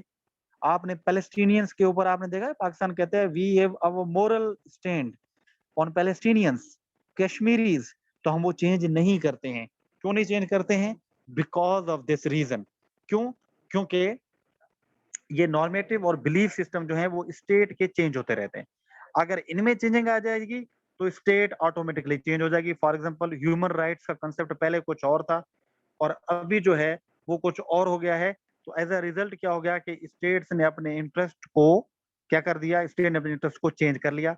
यानी पाकिस्तान के नजदीक देखे ना, ह्यूमन राइट्स 1945 से पहले के और थे, तो स्टेट उन्हीं ह्यूमन राइट्स को मानती थी। 45 के बाद और हो गए तो स्टेट्स उन्हीं को मानना शुरू हो गई हैं। तो ये भी जब चेंज होंगे तो स्टेट की आइडेंटिटी भी चेंज हो जाएगी और स्टेट की जो इंटरेस्ट हैं वो भी चेंज हो जाएंगे। इसी तरीके से कुछ कॉजल इफेक्ट्स होते हैं, बिलीव्स होते हैं, जिसकी वजह से भी स्टेट अपने आइडियाज को करती हैं कि are beliefs about cause effect और means and relationship means they provide guidelines और strategies for individuals on how to achieve their objectives. Example, Soviet leaders changing beliefs about the efficacy or non-efficacy of the use of the force influenced their decision not to use force to keep Eastern Europe under the Soviet control. Causal effects, यानी पाकिस्तान और India का मिसाल देता हूँ इसमें, मुजाहिदीन का मिसाल देता हूँ आपको। उस मुजाहिदीन का जाने हैं? ठीक है, तो पाकिस्तान का मिसाल ले लें हम 90s 60s में, 70s में, 80s में, 90s में हम क्या कर रहे हैं, हम जहाद को प्रमोट करते रहे, यानी कि कश्मीर के अंदर मुजाहिदीन को भेजते रहे। उस टाइम के लिए वो हमारी चीजें ठीक थी, बट जब 2000 के बाद मुशर्रफ आया, वॉर ऑन टेरर के ऊपर जंग हो गई, तो हमने उसी जहाद को करीब नहीं आने दिया। हमने कहा हमें तो पता ही नहीं है कौन है, उन्हीं को गिरफ्तार करके हम अंदर कर रहे थे। क्यों? बिकॉज जो आपके कॉजल बिलीफ थे वो चेंज हो गए। यानी वो काम जिसको देख के आप अपने एक्शंस ले रहे थे, वो स्ट्रेटजीज ही आपकी चेंज होगी, तो अल्टीमेटली आपका इंटरेस्ट और आपकी आइडेंटिटीज भी चेंज हो गई। तो जब भी ये चेंजिंग आती है, स्टेट उस टाइम पे अपने बिलीफ को चेंज कर जाती है। ठीक है गाइस, इसी तरीके से अगर आप लास्ट में पॉलिसी प्रिस्क्रिप्शंस के ऊपर जाएं, ठीक है, कि वो क्या होती हैं, इट मींस कि specific programmatic ideas that facilitate policy making by specifying how to solve particular problems. ठीक है, स्टेट्स कभी कभी पर्टिकुलर प्रॉब्लम्स को सॉल्व करने की कोशिश करती हैं, so they are at the center of policy debates and are associated with the specific strategies and policy programs, tax cuts or tax increases, public investment and the unemployment. ठीक है, policy prescriptions भी आपकी change होती हैं। Yes obviously, ठीक है नहीं आजम आप, तो पॉलिसी प्रिस्क्रिप्शंस के अंदर क्या होता है, कभी कभी आपको पॉलिसी मेकिंग के अंदर भी जो है वो डिफरेंशिएट करना पड़ जाता है। फॉर एग्जांपल, पहले आप पॉलिसी मेकिंग के अंदर उन लोगों को बिठाते थे जो उस वक्त और हालात के हिसाब से ठीक होते थे, उस इंटरेस्ट के हिसाब से ठीक होते थे। अब ये आप उन लोगों को बिठाते हैं जो इस हालात के हिसाब से ठीक होते हैं। तो ये इस तरीके से सोशल कंस्ट्रक्टिविस्ट कहते हैं कि स्टेट अपने इंटरेस्ट और अपनी आइडेंटिटीज को क्या करती रहती है, चेंज करती रहती हैं। उनकी आइडेंटिटीज फ्लूइड होती है। बट जो रियलिज्म और लिबरल्स कह रहे थे वो कहते नहीं नहीं, एक ही है, इंटरेस्ट एक ही है, नेशनल इंटरेस्ट और स्टेट की सिक्योरिटी। लिबरल्स भी यही कह रहे थे, प्रोग्रेस है और कुछ नहीं है। ये कह रहे हैं नहीं भाई, ना कोई प्रोग्रेस है ना कोई है, चेंजेबल है। वक्त हालात के हिसाब से चीजें चेंज होती रहती हैं, और वो चेंज कौन करवाते हैं, वो हालात करवाते हैं, आइडियाज करवाते हैं, नॉर्म्स करवाते हैं। इंटरनेशनल नॉर्म्स चेंज हो गए, आपकी आइडेंटिटी चेंज हो जाएगी। आइडियाज दूसरे आ गए, आपकी आइडेंटिटी चेंज हो जाएगी। मोरल बेसिस पे आप कभी आइडेंटिटी को चेंज कर लेते हैं, यानी दुनिया इधर की उधर हो जाए, पाकिस्तान इसराइल को तस्लीम नहीं करेगा फिलहाल, मोरल स्टैंडिंग है, चेंज नहीं करेंगे हम। ठीक है, इसी तरीके से ये आइडियाज का रोल होता है आपके इसके अंदर। अभी जरा चलते हैं कि एक तो आइडिया का रोल मैंने बताया, दूसरा आपको नॉर्म्स का रोल बताया कि नॉर्म्स कैसे रोल प्ले करती हैं सोशल कंस्ट्रक्टिविज्म के अंदर। So actors behavior is guided by the norms. ठीक है, actor behavior is guided by the norms. Constitutive norms are standards of behavior that define the identity of an actor.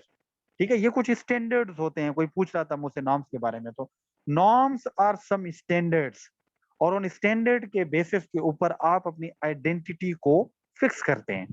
For example, आप अपने norms के basis पे ही किसी family का member कहलवाएंगे, किसी norms के बेसिस पे ही मुस्लिम्स कहलवाएंगे, किसी नॉर्म के बेसिस पे ही आप सिंधी या पंजाबी या पश्तून कहलवाएंगे. तो norms are very important. Norms आपकी आइडेंटिटी को क्रिएट करती हैं. अभी आपके नॉर्म्स, वो कहते हैं ना यार इसकी फैमिली ही बता रही है ये किस घर का है, तो फैमिली के जो नाम्स आते हैं आपकी आइडेंटिटी उस तरीके से बन जाती है. तो इंटरनेशनल रिलेशंस में भी जिस तरीके की नॉर्म्स होती हैं, स्टेट वैसे ही बिहेव करती हैं. Means sovereignty is a constituted norm of the statehood. Regulative norms are appropriate standards of behavior for actor with a given identity. Capitalist states and the free market, यानी capital state हो गया, free market हो गया, non intervention हो गया, sovereignty हो गया. ठीक है, तो ये सेम, ये सारी नॉर्म्स हैं आपकी, और स्टेट्स इन नॉर्म्स के बेसिस पे खुद बिहेव करती हैं और अपनी आइडेंटिटी को सेट करती हैं. जैसे आजकल का नॉर्म्स ऑफ बिहेव क्या है, भाई आपने नॉन इंटरफेरेंस की पॉलिसी अपनानी है. This is a norm, accepted है यूनिवर्सली, इसको हम नॉर्म कहते हैं. तो इसी तरीके से स्टेट अपनी आइडेंटिटी को इन नॉर्म्स के जरिए भी चेंज करती रहती है. ठीक है, तो स्टेट की आइडेंटिटी फिक्स नहीं होती है, रादर इट इज फ्लूइड. अगर ये देखें तो आपको इससे सारा पता चल जाएगा, इससे जो मैंने अभी तक बातें बताई हैं. नॉर्म्स किस तरीके से स्टेट के बिहेवियर को चेंज करती हैं. तो state behaviour interaction norm mutually constituted होता है. जैसी नॉर्म्स होंगी आपका वैसे ही बिहेव बनेगा. तो देखें, कॉन्टेक्स्ट क्या है भाई, कॉन्टेक्स्ट ये है सिस्टम है, आइडियाज, मीनिंग, रूल्स. जैसे जैसे चेंज होंगे तो आपके जो एक्टर्स हैं, जो स्टेट्स हैं, वो भी अपना बिहेवियर चेंज करेंगी, इंटरेस्ट चेंज करेंगी, आइडेंटिटी चेंज करेंगी. 60s के अंदर, 70 80s के अंदर नॉर्म्स क्या था, नॉर्म्स ये था कि भाई जहाद का कंसेप्ट है, तो स्टेट का बिहेवियर हमारा क्या था, भी जहादिस्ट था. इंटरेस्ट हमारे क्या थे, इंटरेस्ट था कि सोवियत यूनियन को खत्म करो. और हमारी आइडेंटिटी क्या थी, हमारी इस्लामिक आइडेंटिटी, जहाद की आइडेंटिटी थी. इसी तरीके से मुशर्रफ का दौर आ गया तो बिहेवियर चेंज हो गया हमारा, इंटरेस्ट चेंज हो गया, आइडेंटिटी चेंज हो गई. क्यों चेंज हो गई, बिकॉज इंटरनेशनली आइडियाज चेंज हो गए, नई आइडियोलॉजीज आ गई, मीनिंग्स चेंज हो गई चीजों की, रूल्स चेंज हो गए, तो ऑब्वियसली स्टेट का बिहेवियर भी चेंज हो गया. इसी तरीके से स्टेट का बिहेवियर चेंज होता है तो नाम चेंज होते हैं. तो ये कहते हैं ये एक कॉन्स्टिट्यूटिव प्रोसेस है, ये एक लूप होल है जो हमेशा चलता रहता है. स्टेट उस पर करती है और ये उस पर करती है. ठीक है, हाँ बिल्कुल, चेंजिंग इन फॉरेन पॉलिसी आपकी जो भी होती है वो सारी इसी प्रोसेस के ऊपर चलती है. ठीक है गाइस, तो ये इस का समझ आई है, इस डायग्राम की कि क्या है, कि किस तरीके से स्टेट्स चेंज होती रहती हैं. तो कॉन्टेक्स्ट चेंज हो, स्टेट अपने बिहेवियर, अपने इंटरेस्ट, अपनी आइडेंटिटीज को चेंज करती रहती हैं. बट आप, मैं आगे कंपैरिजन में पढ़ाऊंगा, रियलिज्म और लिबरल्स कह रहे थे नहीं नहीं वो फिक्स हैं, सारी चीजें वो चेंज नहीं होती हैं. ठीक है, इसी को देखते हैं. ठीक है, आ रहे हैं डोमेस्टिक पे भी आ रहे हैं, अब तो सभी डोमेस्टिक पे भी आ रहे हैं, डोंट वरी. ये देखें, ये एक और है, इसको अगर आप देखना चाहें कि द पावर ऑफ नॉर्म्स, कितना पावर है नॉर्म्स का इंटरनेशनल इंस्टीट्यूशन के अंदर. ठीक है, ये देखें, उसका सिंपल सा मेथड है. नॉर्म्स कैसे आती हैं, इंटरनेशनल सिस्टम है फ्रॉम नॉर्म्स टू गवर्नेंस. ये नॉर्म्स हैं, नॉर्म्स की वजह से इंटरनेशनल इंस्टीट्यूशंस बनते हैं, इंटरनेशनल इंस्टीट्यूशन से एक्सपेक्टेशंस, एनजीओज, आईजीओज बनती हैं, उससे सोशलाइजेशन होती है, उससे कोऑपरेशन होता है, और उस कोऑपरेशन से ग्लोबल गवर्नेंस आती है, और ग्लोबल गवर्नेंस से एक नई नॉर्म्स बनती हैं, नए इंस्टीट्यूशंस बनते हैं, नई एक्सपेक्टेशंस आती हैं, नई सोशलाइजेशन होती है, नया कोऑपरेशन होता है, ग्लोबल गवर्नेंस आती है. This is how according to social constructivist के नॉर्म्स आपका रोल प्ले करती हैं. नॉर्म क्या थी, नॉर्म ये थी ना कि भाई नॉन इंटरवेंशन की पॉलिसी लानी है, नॉर्म थी. तो इंस्टीट्यूशन कौन सा बनाया, लीग ऑफ नेशन बना लिया हमने. उस लीग ऑफ नेशन के अंदर बहुत ज्यादा आईजीओज बना ली हमने, और उसके दरमियान स्टेट सब ने उनको ज्वाइन किया आपस में, उनके सोशलाइजेशन हुई, और उस सोशलाइजेशन से कोऑपरेशन हुआ, कोऑपरेशन से ग्लोबल गवर्नेंस की तरफ हम गए कि सारी स्टेट यूएनओ को मानती हैं, और इसी तरीके से ये पूरा सिस्टम इनका चलता रहता है. तो गाइस ये समझ आ रही है आपको कि नॉर्म्स का रोल क्या होता है, इज इट क्लियर. ठीक है, और नॉर्म्स कौन देते हैं आप? वो अक्सर इंस्टीट्यूशन से देते हैं। और इंस्टीट्यूशंस कौन बनाते हैं? इलीट्स बनाते हैं, और इलीट्स अपनी मर्जी से बनाते हैं। ठीक है, ओके। ये भी मोरल लेस जो है वो उसी तरीके से ही है जो मैंने पहले वाला आपको वो दिया था। ठीक है, क्या बात है जी, क्या बात है। ओके जी, यहाँ तक आपकी चीजें क्लियर हो गई, आपको पता चला कि सोशल कंस्ट्रक्टिविज्म क्या है, सोशल कंस्ट्रक्शन क्या होती है, मीनिंग क्या है, ओरिजिन क्या है इसकी, गिडेंस का आइडिया क्या था, जो है वो वेंडेट का आइडिया क्या था, आइडियाज का रोल क्या होता है, नॉर्म्स का रोल क्या होता है सोशल कंस्ट्रक्टिविज्म के अंदर। यहाँ तक आपकी चीजें क्लियर हैं। तो अभी जरा इसके असम्पशंस के ऊपर चलते हैं कि क्या असम्पशंस हैं बेसिकली इसके। तो यहाँ तक आई चीजें क्लियर हैं आपको? सोशल कंस्ट्रक्टिविज्म बोर तो नहीं कर रहा आप लोगों को?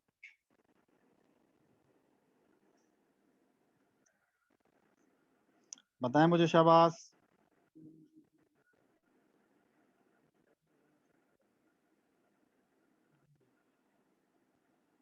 ओके जी, क्लियर है, ठीक हो गया जी। अली, राबिया, साद, हमजा, मीरा, गुड हो गया जी। हमजा वेरी गुड, ठीक है जी, ठीक है जी। चलें असम्पशंस पे चलते हैं जी। असम्पशंस, पहला असम्पशन इनका ये है कि ये रिफ्लेक्शनिस्ट हैं और ये अंडरस्टैंडिंग पे बिलीव रखते हैं। मैंने पहले बता दिया था आपको, ये रिफ्लेक्शनिस्ट हैं, अंडरस्टैंडिंग पे, एक्सप्लेनेशन पे नहीं जाते हैं। कि social constructivist prefer to describe their task as understanding. चीजों को अंडरस्टैंड करो, एक्सप्लेन इज नॉट इम्पॉर्टेंट। तो अंडरस्टैंडिंग कैसे होगी? कि आप डिस्कोर्स के ऊपर चले जाएं, उनको पढ़ना शुरू कर दें, हर्म्यूनेटिक अप्रोच इस्तेमाल करें। This refers back to set of the task to understand the subjective motives and world views of actors, which are important factors having an impact on our social world. तो आप उनको समझें, लैंग्वेज को समझें, ideas को समझें, discourses को समझें, फिर ये आपको चीजों के बारे में पता चलेगा। जैसे जैसे ये रिफ्लेक्शनिस्ट हैं, ये अंडरस्टैंडिंग पे बिलीव रखते हैं, ये साइंटिफिक इतने नहीं है, तो ये जो उस पे नहीं जाते, एक्सप्लेनेशन पे नहीं जाते हैं। पहला असम्पशन ये है। दूसरा मैंने आपको बताया है मिडिल ग्राउंड। ठीक है, ये एजेंसी और स्ट्रक्चर दोनों पे फोकस करते हैं, दोनों के दरमियान मिडिल ग्राउंड लेते हैं। ठीक है, ये बीच में है, ये मैंने बड़ी डिटेल से बताया। तो दूसरा इनका जो असम्पशन है वो यही है। ठीक है, एजेंसी एंड स्ट्रक्चर के दरमियान। तीसरा मैंने आपको ये भी डिटेल से बताया है, role of norms and ideas. कितने इंपॉर्टेंट है नॉर्म्स और आइडियाज सोशल कंस्ट्रक्टिविस्ट के लिए? क्यों? क्योंकि नॉर्म्स और आइडियाज जन्म देते हैं इंस्टीट्यूशंस को। वो इंस्टीट्यूशंस का जो रोल होता है वो स्टेट के बिहेवियर को चेंज करता है। तो स्टेट अपनी आइडेंटिटी, अपना इंटरेस्ट, अपना बिहेवियर सेट करते हैं according to norms and ideas. तो ये नॉर्म्स और आइडियाज कहाँ से आते हैं? ये नॉर्म्स और आइडियाज आते हैं इलीट से, जो ऊपर टॉप पे बैठे होते हैं। वो नए नए आइडियाज, नए नए नॉर्म्स प्रोड्यूस करते हैं, उससे फिर इंस्टीट्यूशन बनते हैं, उस इंस्टीट्यूशन से ये नॉर्म आते हैं, फिर स्टेट इस पे बिहेव करती हैं, फिर ये पूरा एक सर्कल जो है वो चलता रहता है। ठीक है, तो role of norms and the ideas is very important in social constructivism. ठीक है, ये भी डिटेल से पढ़ाया है मैंने आपको। इसी तरीके से रोल ऑफ इंस्टीट्यूशंस, बहुत ज्यादा रोल है इंस्टीट्यूशंस का। रोल ऑफ इंस्टीट्यूशन क्यों? क्योंकि नॉर्म्स और आइडियाज की मैनिफेस्टेशन कहाँ से होती है? इंस्टीट्यूशन से होती है। इंस्टीट्यूशन ही हमें बताते हैं क्या करना है, कैसे करना है। यूएनओ अगर ना हो तो हमें कैसे पता चले कि नॉन इंटरवेंशन है, सॉवरेनिटी का कॉन्सेप्ट है, ये सारी चीजें तो हमें पता नहीं चल सकता ना। तो ये हमें कैसे पता चलता है? इंस्टीट्यूशन से। तो social constructivism emphasize the role of institutions. Institutions can be formal or the informal.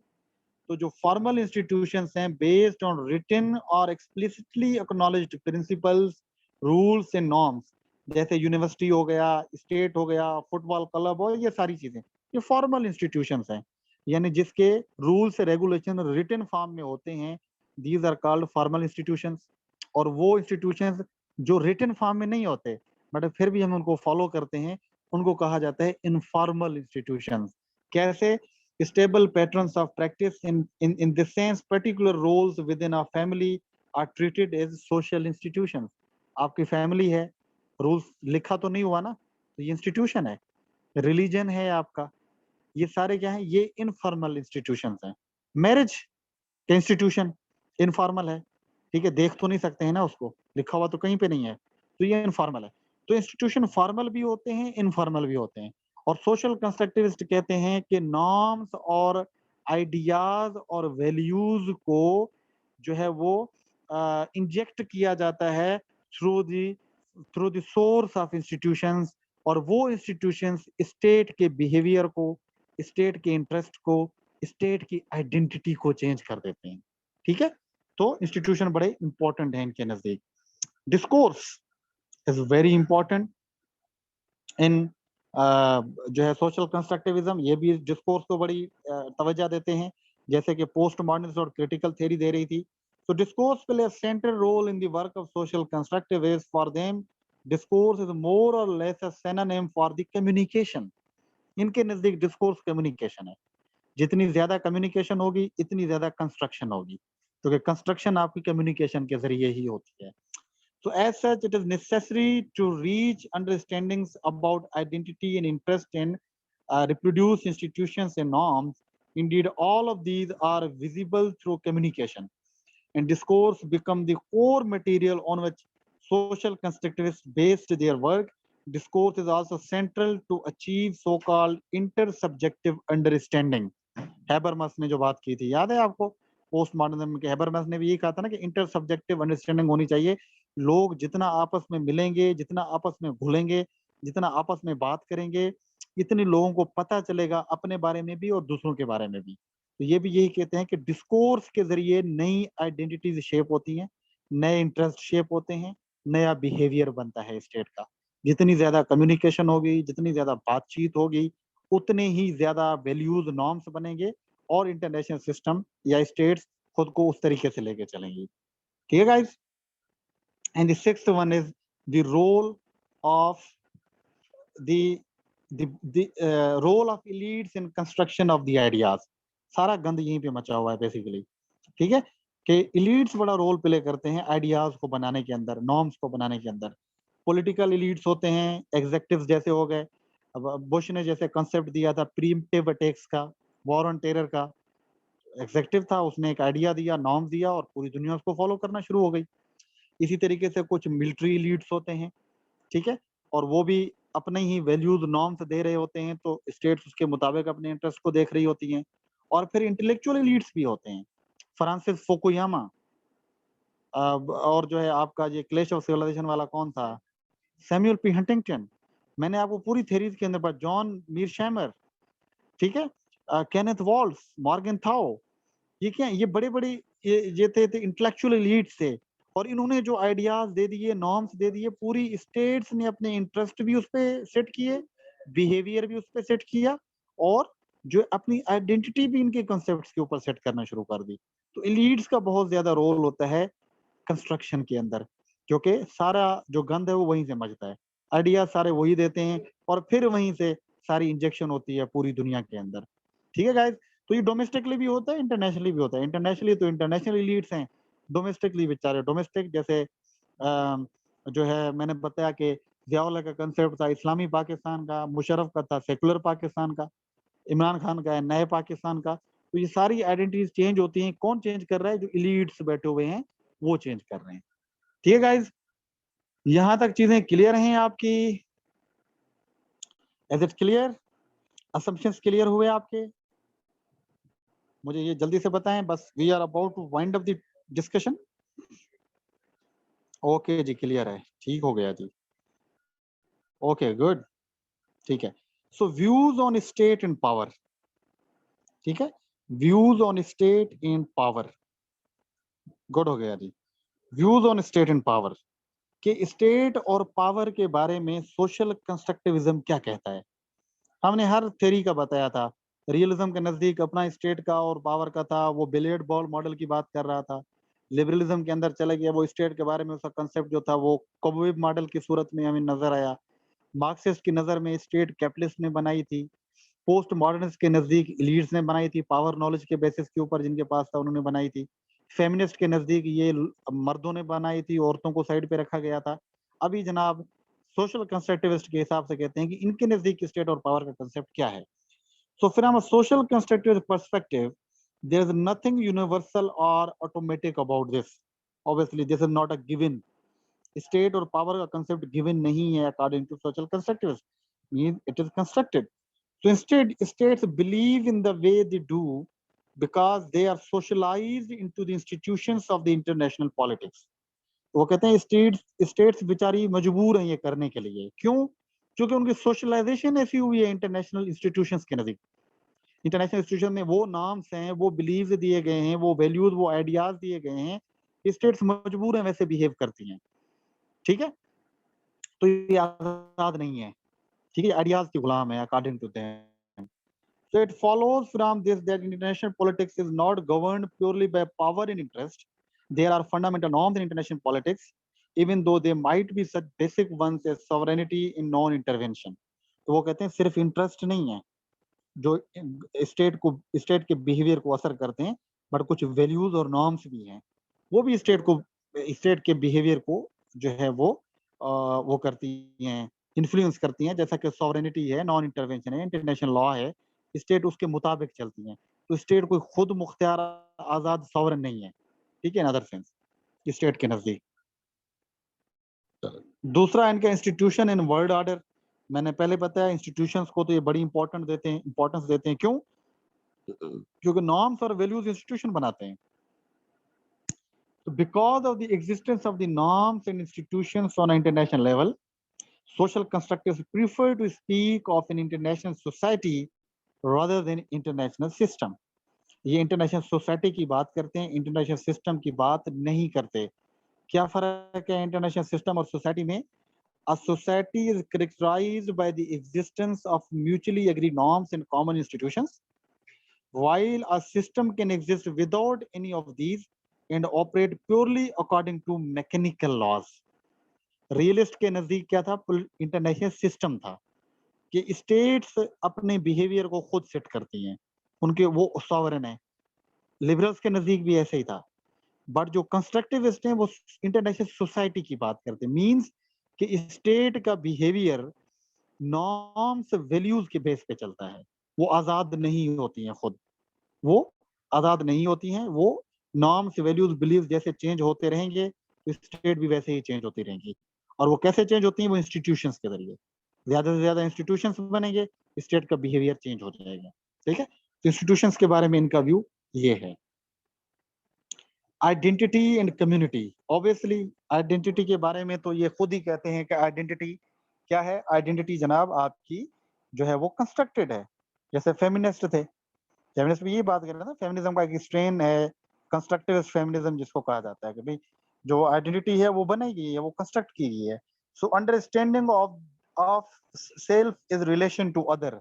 Identity का मतलब यही होता है कि आप दूसरों को जानते हैं खुद से डिटेच करके, उसको आइडेंटिटी कहा जाता है। सो इनहेरेंटली सोशल होती है ये, यानी लोगों के दरमियान ही होती है। Identity create the interest. आपकी आइडेंटिटी ही क्रिएट करती है इंटरेस्ट को। जैसा कि पाकिस्तान था, वो अगर इस्लामिज्म को कर रहा था तो हमारी इस्लामिस्ट आइडियोलॉजी थी, तो इंटरेस्ट भी उसके मुताबिक आ गए।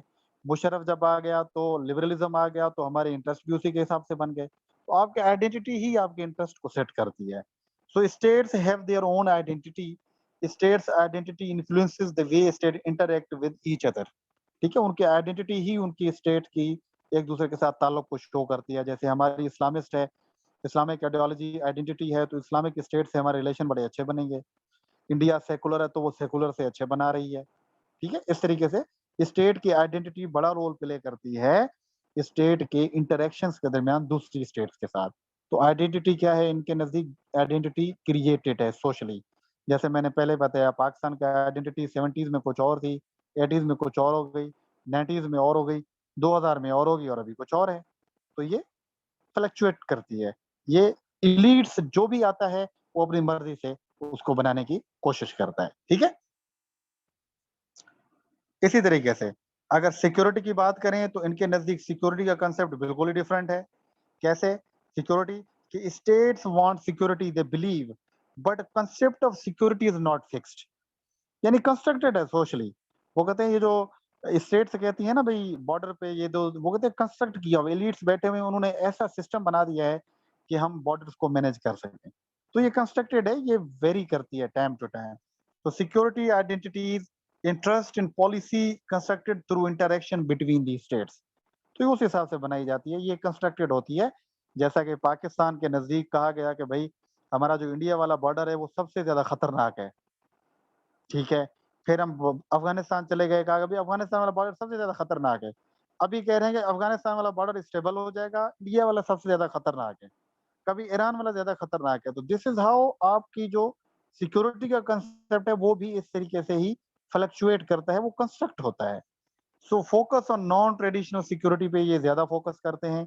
ये मिलिट्री कैपेबिलिटी सिक्योरिटी पे ज्यादा फोकस नहीं करते, बॉर्डर पे ज्यादा फोकस नहीं करते, नॉन ट्रेडिशनल सिक्योरिटी पे करते हैं। हेल्थ हो गया, एजुकेशन हो गई, अनएम्प्लॉयमेंट हो गई, इस पे ज्यादा। सो इसको क्रिटिकल सिक्योरिटी स्टेट का पूरा इनका डिपार्टमेंट है। कोपनहेगन स्कूल ऑफ सिक्योरिटी भी इन्हीं जो सिक्योरिटी का वो है इसको बनाते हैं। ये तो मैं कल आपको बताऊंगा इंशाल्लाह, ठीक है। जो है जब मैं कंस्ट्रक्टिविज्म का कंसेप्ट जो है वो आपको बनाने की कोशिश करते हैं, ठीक है। ये सिक्योरिटी का कंसेप्ट था। यहाँ तक गाइस आपको चीजें क्लियर हैं, स्टेट के बारे में व्यू इनका, इंस्टीट्यूशंस के बारे में व्यू इनका, आइडेंटिटी के बारे में व्यू इनका, कम्युनिटी के बारे में भी क्या है इनका।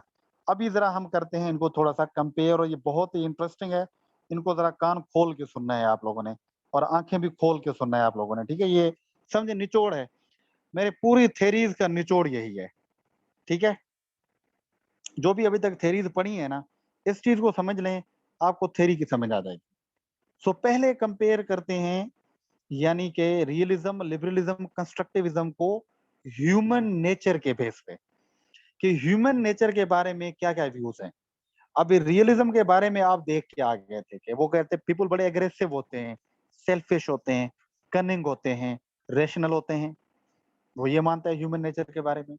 लिबरलिज्म कहता है कि पीपल एक्विजिटिव होते हैं, कोऑपरेटिव होते हैं, सिंपैथिक होते हैं, ठीक है, पीसफुल होते हैं। उनका ये ख्याल था ह्यूमन नेचर के बारे में। ऑन दी अदर कंस्ट्रक्टिविज्म कहता है कि people are shaped by their culture. वो कहते हैं भाई ना वो अच्छे हैं ना वो बुरे हैं, वो कल्चर के हिसाब से डिवाइड होता है। जैसा आपका कल्चर होगा उसी तरीके से आपकी आइडेंटिटी बनेगी। आप अच्छे हैं बुरे हैं इनहेरेंटली कुछ नहीं कहा जा सकता। मैं सिंपल मिसाल देता हूँ आपको। पाकिस्तान का बंदा पाकिस्तान में रह के करप्शन करता है, और वही बंदा जब अमेरिका या यूके चला जाता है तो बड़ा ईमानदार बन जाता है। वाई? ये कंसिस्टेंसी यही कहते हैं। क्यों? ये ह्यूमन नेचर फिक्स नहीं है, वो कहते हैं ये इम्यूटेबल नहीं है। जैसे कि रियलिज्म और लिबरल्स कह रहे थे, रियलिस्ट कह रहे थे नहीं बहुत खराब है, लिबरल्स कहते नहीं नहीं बहुत अच्छे हैं। तो ये कंस्ट्रक्टिविज्म में ना मिडिल वे ले रहा है, वो कहते हैं नहीं नहीं अच्छा बुरा नहीं है। कॉन्टेक्स्ट, कल्चर, आइडेंटिटी मैटर करती है। जिस तरीके का जैसा देश वैसा भेष होता है। तो ह्यूमन नेचर के बारे में इनका कंसेप्ट जो है वो ये है। इसी तरीके से दूसरा है स्ट्रक्चर के बारे में, कि वो क्या कहते हैं। रियलिज्म कहता है कि अनार्किक स्ट्रक्चर है इंटरनेशनल सिस्टम में, जिसकी वजह से स्टेट उस अनार्किक स्ट्रक्चर की तरफ से बिहेव करती है। न्यू लिबरल्स कहते हैं कि अनार्किक स्ट्रक्चर तो है, बट इंटरनेशनल सिस्टम के अंदर स्टेट्स उस अनार्किक स्ट्रक्चर को मेंटेन कर लेती हैं। यानी कि इंस्टीट्यूशंस वगैरह बना के, डेमोक्रेसीज को हम डेवलप करके उस अनार्किक स्ट्रक्चर को थोड़ा बहुत लिमिटिसाइज कर देती हैं। यानी स्टेट अनार्किक स्ट्रक्चर में ज्यादा हॉस्टाइल नहीं होती हैं, वो बड़े प्यार से रह सकती हैं, मैनेज किया जा सकता है। और रियलिस्ट कह रहे थे नहीं ये तो इम्पॉसिबल है, ये हो ही नहीं सकता। तो कंस्ट्रक्टिविस्ट क्या कहते हैं, the anarchic structure of the international system was created and is perpetuated by the every states it constitutes. वो कहते वो उन्होंने सारों का मत ही मार दी। उन्होंने कहा कि भाई इंटरनेशनल जो अनार्किक सिस्टम है वो तो क्रिएटेड है, हर स्टेट ने अपनी मर्जी के साथ उसको डेफिनेशन दे दी है। मैंने पहले बताया हॉब्सियन के दौर में अपनी डेफिनेशन थी, लॉकियन ने अपनी दी, कांटियन ने अपनी दी।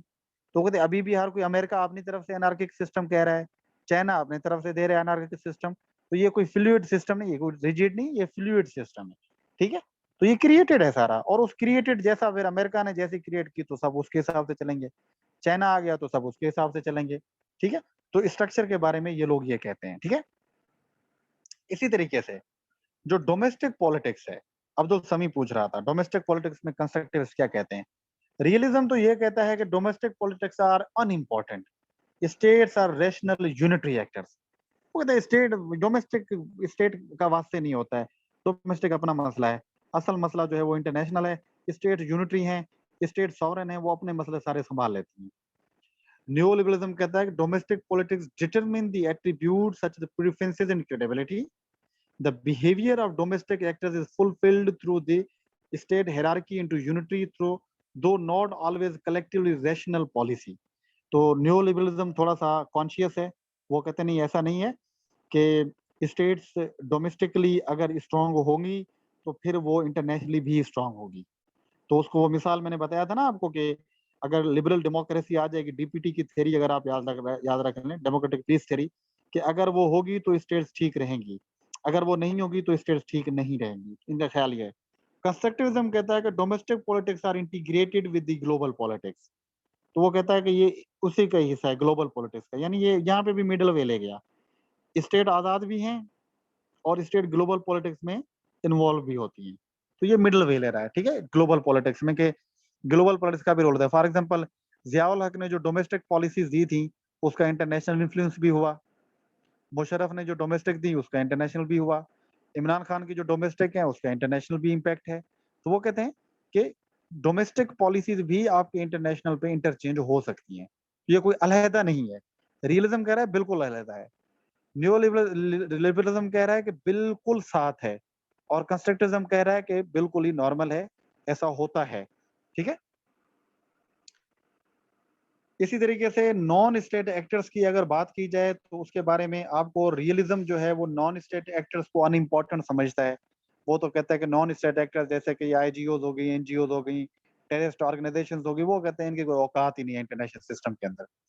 और जो न्यो लिबरलिज्म है, states are the most important actors but international organisation also matter. मैंने बताया था न्यू लिबरलिज्म तो कहता है उनको होना चाहिए, यूएनओ हो गई, आईएमएफ हो गई, वर्ल्ड बैंक हो गई, आईएलओ हो गई, ये सारी होने चाहिए, तो इनकरेज करता है। बट जो कंस्ट्रक्टिविज्म है वो कहता है कि states are the most important actors but international organisations and non government organisation also matter, वो भी मैटर करती हैं। अगेन मिडल वे, दोनों जरूरी हैं, दोनों इंटरचेंजेबल हैं, कोई भी एक पे फोकस नहीं कर सकता। ठीक है, और की क्वेश्चंस क्या हैं थेरीज के बारे में? अगर हम रियलिज्म की, यस, ट्रांसफॉर्मेशनिस्ट टू सम एक्सटेंट हम कह सकते हैं इनको, गुड अब्दुल समीम। रियलिज्म की जब हम बात करते हैं तो की क्वेश्चंस क्या है? How state can best defend themself, what kinds of international system are most stable, unipolarity, bipolarity, multipolarity, ये उनका चक्कर यही चलता है। डिफेंड कैसे किया जाए, सिक्योरिटी कितनी इंपॉर्टेंट है, ये उनके क्वेश्चन है। न्यू लिबरलिज्म के हैं कि how state can provide global public goods, international cooperation कैसे अचीव किया जा सकता है। How can state maximise their overall utility, ज्यादा से ज्यादा स्टेट फायदा कैसे हासिल कर सकती हैं, न्यू लिबरलिज्म की डिबेट है। Constructivism, how do actors self identify and what action is produced by the identity. इनका कंसर्न क्या होता है कि आइडेंटिटी कैसे चेंज होती है, स्टेट का बिहेवियर कैसे चेंज होता है, स्टेट के इंटरेस्ट कैसे चेंज होते हैं, ये इनका सर्टेन क्वेश्चन है। How do identities and value system change, identity कैसे चेंज होती है, वैल्यू सिस्टम कैसे चेंज होता है, नॉर्म्स कैसे चेंज होते हैं, स्टेट के इंटरेस्ट बिहेवियर कैसे चेंज होता है, इनका कंसर्न यही है। और ये कैसे चेंज होता है, ये कहते हैं इंडिविजुअल्स के इंटरेक्शन से भी चेंज होता है, स्ट्रक्चर के चेंजिंग से भी चेंज होता है, इलीड्स के आने से भी चेंज होता है सारा कुछ। ठीक है गाइस, ये इनके मेन क्वेश्चंस हैं। ठीक है, इसको देख लें जरा, ये आपको मजीद समझ आ जाएगा। विजुअलिज्म अगर थ्योरी की बात करें तो जो रियलिज्म है वो पावर की बात करता है, वो अनार्की में सिक्योरिटी की बात करता है, और वो डायलेमा की बात करता है, तो पावर इज इंपॉर्टेंट। ठीक है, और जब हम लिबरलिज्म की बात करते हैं तो वो इंस्टीट्यूशंस की बात करते हैं, वो कहते हैं अनार्की को खत्म किया जा सकता है, मैनेज किया जा सकता है आईजीओ से, एनजीओ से, इंटरनेशनल लॉ से। और जो कंस्ट्रक्टिविज्म है वो आइडिया पे फोकस करता है कि अनार्की वर्सेस सोसाइटी की बात करता है और नेशनल आइडेंटिटी की बात करता है। ठीक है, इंटरनेशनल सिस्टम नहीं, इंटरनेशनल सोसाइटी की बात करता है। ठीक है, ये इनमें जो है वो मेन आपको डिफरेंस नजर आते हैं। बट लास्ट डिफरेंस जो मैं आपको बताने जा रहा हूँ, इस पे आपका सोने पे जो सुहागा है वो हो जाएगा। So let's compare about the this one. इसको गाइस जरा गौर से समझें तो आपको सारी थेरीज समझ आ जाएंगी। ठीक है, ये थोड़े से बिलर आपको नजर आ रहे होंगे, ये मेरे ख्याल में ये ठीक हो जाएगा। ठीक है, ये with the passage of time, इसको गाइस समझें जरा, ये भी वही कंपैरिजन है। अभी कंपैरिजन क्या है, कंपीटिंग पैराडाइम्स कौन से हैं, रियलिज्म है, लिबरलिज्म है, कंस्ट्रक्टिविज्म है। ठीक है, मेन थ्योरेटिकल प्रोपोजिशंस क्या है इनकी, मेन यूनिट ऑफ एनालिसिस क्या है इनका, मेन इनके इंस्ट्रूमेंट्स कौन से हैं, मॉडर्न थेरिस्ट कौन से हैं इसके, ठीक है, और जो रिप्रेजेंटेटिव मॉडर्न वर्क्स कौन से हैं, पोस्ट कोल्ड वार प्रिडिक्शंस क्या थी, और और मेन लिमिटेशंस क्या थी, इनको जरा देखने की कोशिश करते हैं। ठीक है गाइस, बस गिव मी 1 मिनट, 1 मिनट मुझे दे दें प्लीज, जस्ट अ मिनट। यहीं से स्टार्ट करते हैं, इसको थोड़ा रीड आउट कर लें प्लीज। इस पे आते हैं, ठीक है, अभी जरा इसको सुन लें। नंबर 1, ठीक है, कि रियलिज्म के नजदीक, ठीक है, रियलिज्म के नजदीक अगर आप देखें, ठीक है, रियलिज्म के नजदीक जो मेन थ्योरेटिकल प्रोपोजिशन है वो क्या है कि self interest states compete consistently for power और जो है सिक्योरिटी, उसका काम ही पावर सिक्योरिटी के साथ है। लिबरलिज्म के नजदीक क्या है, concerns for power over driven by economic conditions, वो कहते हैं इकोनॉमिक इंटरडिपेंडेंस हो जाए कॉपरेशन आ जाएगा। रियलिज्म कह रहा है कि सिक्योरिटी आ जाए तो पीस मेंटेन हो जाएगा। ऑन दी अदर एंड जो कंस्ट्रक्टिविस्ट हैं वो क्या कहते हैं, वो कहते हैं कि state behaviour shaped by elite beliefs, collective norms and social identities. कि स्टेट के बिहेवियर को कौन इंगेज करता है, कौन चेंज करता है, स्टेट के जो इलीट्स बैठे होते हैं और जो नॉर्म्स होते हैं, जो बिलीव्स होते हैं इंटरनेशनल सिस्टम के, मैंने बताया आपको, वो स्टेट के बिहेवियर को चेंज करते हैं। लिबरलिज्म के नजदीक कौन चेंज करता है, इकोनॉमिक सिस्टम। रियलिज्म के नजदीक कौन करता है, अनार्की करती है, पावर करती है। ठीक है, मेन यूनिट ऑफ एनालिसिस क्या है, रियलिज्म स्टेट्स को यूनिट ऑफ एनालिसिस लेता है, लिबरलिज्म भी स्टेट्स को लेता है, और जो कंस्ट्रक्टिविज्म है वो इंडिविजुअल्स को लेता है और पर्टिकुलरली इलीट्स को लेता है, कि ये इलीट्स ही हैं, एग्जेक्टिव भी हो गया, मिलिट्री भी हो गया, इंटेलेक्चुअल्स भी हो गया, जो नए नॉर्म्स क्रिएट करते हैं, नए वैल्यूज, नए बिलीफ को क्रिएट करते हैं, और स्टेट फिर उनके मुताबिक अपनी इंटरेस्ट भी बनाती है, अपनी आइडेंटिटीज भी चेंज करती हैं। मेन इंस्ट्रूमेंट्स क्या हैं इनके नजदीक, economic and military power is important for security. Realism के नजदीक जो जी एजेंसी सेंटर का बिल्कुल, सो जो लिबरलिज्म है उनके नजदीक चेंज है, उनके नजदीक इकोनॉमिक एक्सचेंज होगी, फ्री मार्केट होगी, डेमोक्रेसी होगी, अगर फ्री ट्रेड हो जाएगा, अगर ये चीजें हो जाएंगी तो कॉपरेशन आ जाएगा। बट जो कंस्ट्रक्टिविस्ट हैं वो कहते हैं कि ideas and the discourse are important. Nimra आपका क्वेश्चन है कि कैसे कलेक्टिव एक्शन प्रोड्यूस किया जा सकता है, कलेक्टिव एक्शन प्रोड्यूस किया जा सकता है through ideas and through discourse. अगर आप डिस्कोर्स ही चेंज कर लें, आप आइडियाज ही चेंज कर लें, पीसफुल लेके आए तो दुनिया पीसफुल हो जाएगी।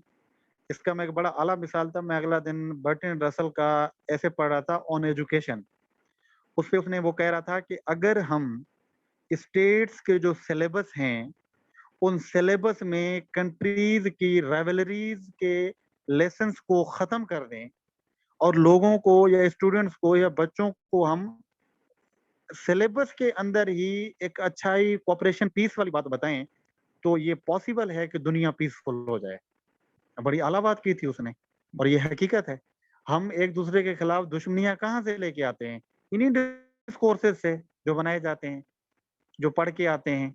तो ये बर्टन रसल कह रहा था, तो ये भी यही कहते हैं, कंस्ट्रक्टिविस्ट भी यही कहते हैं, कलेक्टिव एक्शन प्रॉब्लम को कलेक्टिव एक्शन गुड में चेंज किया जा सकता है because of ideas and discourses.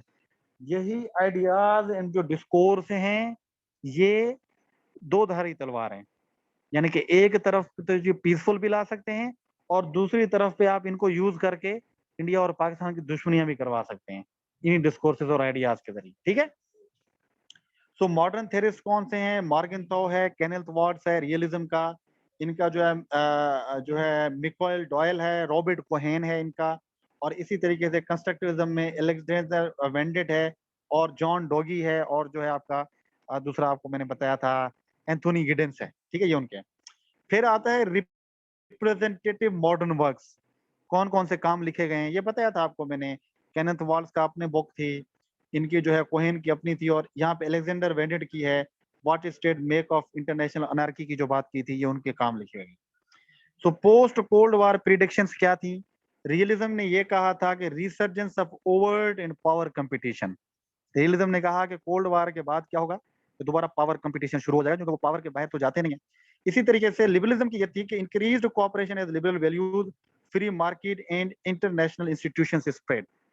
आप याद करें ना जरा आपका फ्रांसिस फुकुयामा को एंड ऑफ हिस्ट्री में यही बात कही थी कि भाई अभी लिबरलिज्म आ गया है, इंस्टीट्यूशंस बनेंगे, अमन होगा, आश्ती होगी, सन्नाटा होगा पूरी दुनिया के अंदर। और इसी तरीके से जब कंस्ट्रक्टिविज्म की बात करते हैं तो उनकी प्रिडिक्शन क्या थी कि agnostic because it can not predict the content of the ideas. वो एग्नोस्टिक हैं प्रिडिक्ट करने के लिए भी, बड़ा मिडिल ग्राउंड लेके चले गए ना वो। उन्होंने कहा नहीं भाई हम नहीं कर सकते, क्योंकि ह्यूमन आइडियाज हैं। आज पहले बुश बैठा था, उसने अपने आइडियाज दिए थे, कल को ओबामा आ गया, आज अभी बाइडेन ने अपने आइडियाज हैं। तो बिलीव आइडियाज चेंज होते रहते हैं, तो हम प्रिडिक्ट नहीं कर सकते, क्योंकि आइडियाज कभी प्रिडिक्ट नहीं हो सकते, वो चेंज होते रहते हैं। ठीक है, इन मेन लिमिटेशंस क्या है? Does not account for international change, ये चेंज की बात करती नहीं है, ये कहता है सिस्टम जैसे चल रहा है वैसे ही चलता रहेगा। Tends to ignore the role of power, और लिबरलिज्म तो पावर के रोल को इग्नोर कर देता है, उसकी ये लिमिटेशन है। और जो कंस्ट्रक्टिविज्म है, बेटर और describing the past than anticipating the future. तो कंस्ट्रक्टिविज्म पास्ट को तो बड़ा अच्छा डिफेंड कर लेता है, उससे एक्सप्लेन फ्यूचर के बारे में नहीं बात करता, क्योंकि उसकी लिमिटेशन आ जाती है कि भाई आइडियाज है, आइडियाज को कौन चेक करेगा। ठीक है सो हाँ, वॉर के बारे में मैंने पहले बताया ना हमजा, वॉर के बारे में कहते हैं वॉर क्रिएट की जाती है पावर मूंगर्स के जरिए, इलीट्स वॉर को बनाते हैं। कौन था वॉर को बनाने वाला? हिटलर ने वॉर स्टार्ट की थी। उससे पहले जो है वो आपके जो था वो था ऑस्ट्रियन था, जो क्या नाम था पता नहीं, उसने वॉर स्टार्ट की थी। अभी यहाँ पे बुश ने वॉर स्टार्ट की थी। तो वो कहते हैं वॉर तो स्टार्ट आइडियाज के जरिए होती है, वॉर स्टार्ट होती है आपकी नॉर्म्स वैल्यूज के जरिए, जो कि इंडिविजुअल्स बिलीव, जो कि वो होते हैं, यस नेपोलियन हो गया, जो आपके इलीट्स होते हैं वो ऊपर टॉप पे बैठे होते हैं और वो बनाते हैं स्ट्रेटजीज, और आपकी वॉर स्टार्ट हो जाती है। तो ये उस तरीके से लेते हैं। तो कलेक्टिव एक्शन प्रॉब्लम क्या होता है? आइडियाज वैल्यूज के जरिए। कलेक्टिव एक्शन गुड क्या होता है? वो भी इन्हीं के जरिए अचीव किया जा सकता है। इसी पे मुझे बर्टन रसल की एक बात याद आ गई है। वर्ल्ड वॉर वन, नहीं सॉरी, वर्ल्ड वॉर टू जो है वो खत्म हो, जो पावर मोंगरिंग इलीट से उस टाइम के, वो उस टाइम पे चले जाते कहीं बाहर। वो कहते हैं अगर वो चले जाते ना छुट्टियां मनाने के लिए बाहर, तो वॉर नहीं होनी थी। तो उसमें बड़ा आला उसका कॉन्सेप्ट है। वो कहता है कि ये सारे जो क्रिएचर थे ये फिजूल है। ठीक है, वो कहता है कि जो शैतान है वो हमेशा फिजूल बैठा रहता है। फिजूल बैठे हैं तो आप वो खराफात दिमाग में आती रहती हैं। जब आप खुद को बिजी कर लेते हैं तो आपके दिमाग में ये खराफात नहीं आती हैं। तो वो भी ये कह रहा था कि ये जो इलीट्स बैठे थे इन्होंने ही वॉर्स को स्टार्ट कराया था, और ये वायलेंस वार इन्हीं की वजह से ही होता है, इन्हीं के आइडियाज और उसकी वजह से होता है। देखे ना आप जो इसका आइडिया देख लें, जो है क्या नाम है उसका, अ, अ, यार ये मुझे माइंड से अभी उतर गया है, आपका क्लैश ऑफ सिविलाइजेशन वाला जो था, सैमुअल पी हंटिंगटन ने जो आइडिया दिया था वो इस्लामोफोबिक था। उसके आइडिया की वजह से अभी जो इस्लामोफोबिया बढ़ रहा है, जॉन डेवी है उनका, उनको देख लें आप। ठीक है, तो ये सारी चीजें क्या हैं, ये यही लोग सेट करते हैं और इन्हीं की वजह से जंगें हो रही हैं। तो ये सारी चीजें कंस्ट्रक्टेड हैं। तो इसको अगर मैं एंड करूं तो वो क्या होगा कि टॉप पे आपके इलीट्स बैठे हुए हैं, एग्जीक्यूटिव्स हैं, मिलिट्री हैं और इंटेलेक्चुअल इलीट्स हैं। वो लोग आइडियाज क्रिएट करते हैं, जिन आइडियाज से डिफरेंट नॉर्म्स बनती हैं, उन नॉर्म से डिफरेंट इंस्टीट्यूशंस बनते हैं, वो इंस्टीट्यूशंस अपने रूल्स रेगुलेशन देते हैं, उन रूल्स रेगुलेशन पे स्टेट्स अपने बिहेवियर को सेट करती हैं, आइडेंटिटीज को सेट करती हैं, इंटरेस्ट को सेट करती हैं, और इसी तरीके से वो कहते हैं चीजें डोमिनेट करती हैं, सिस्टम चेंज होता है, आता है जाता है। ये है आपका सोशल कंस्ट्रक्टिविज्म। तो आई होप गाइस आपको चीजें समझ आई होंगी, आपने चीजों को अंडरस्टैंड किया होगा और आपको कंस्ट्रक्टिविज्म इतना मुश्किल नहीं लगा होगा। तो वी थ्योरी सेक्शन कल से हम इंशाल्लाह, कल का लेक्चर द मोस्ट इंपॉर्टेंट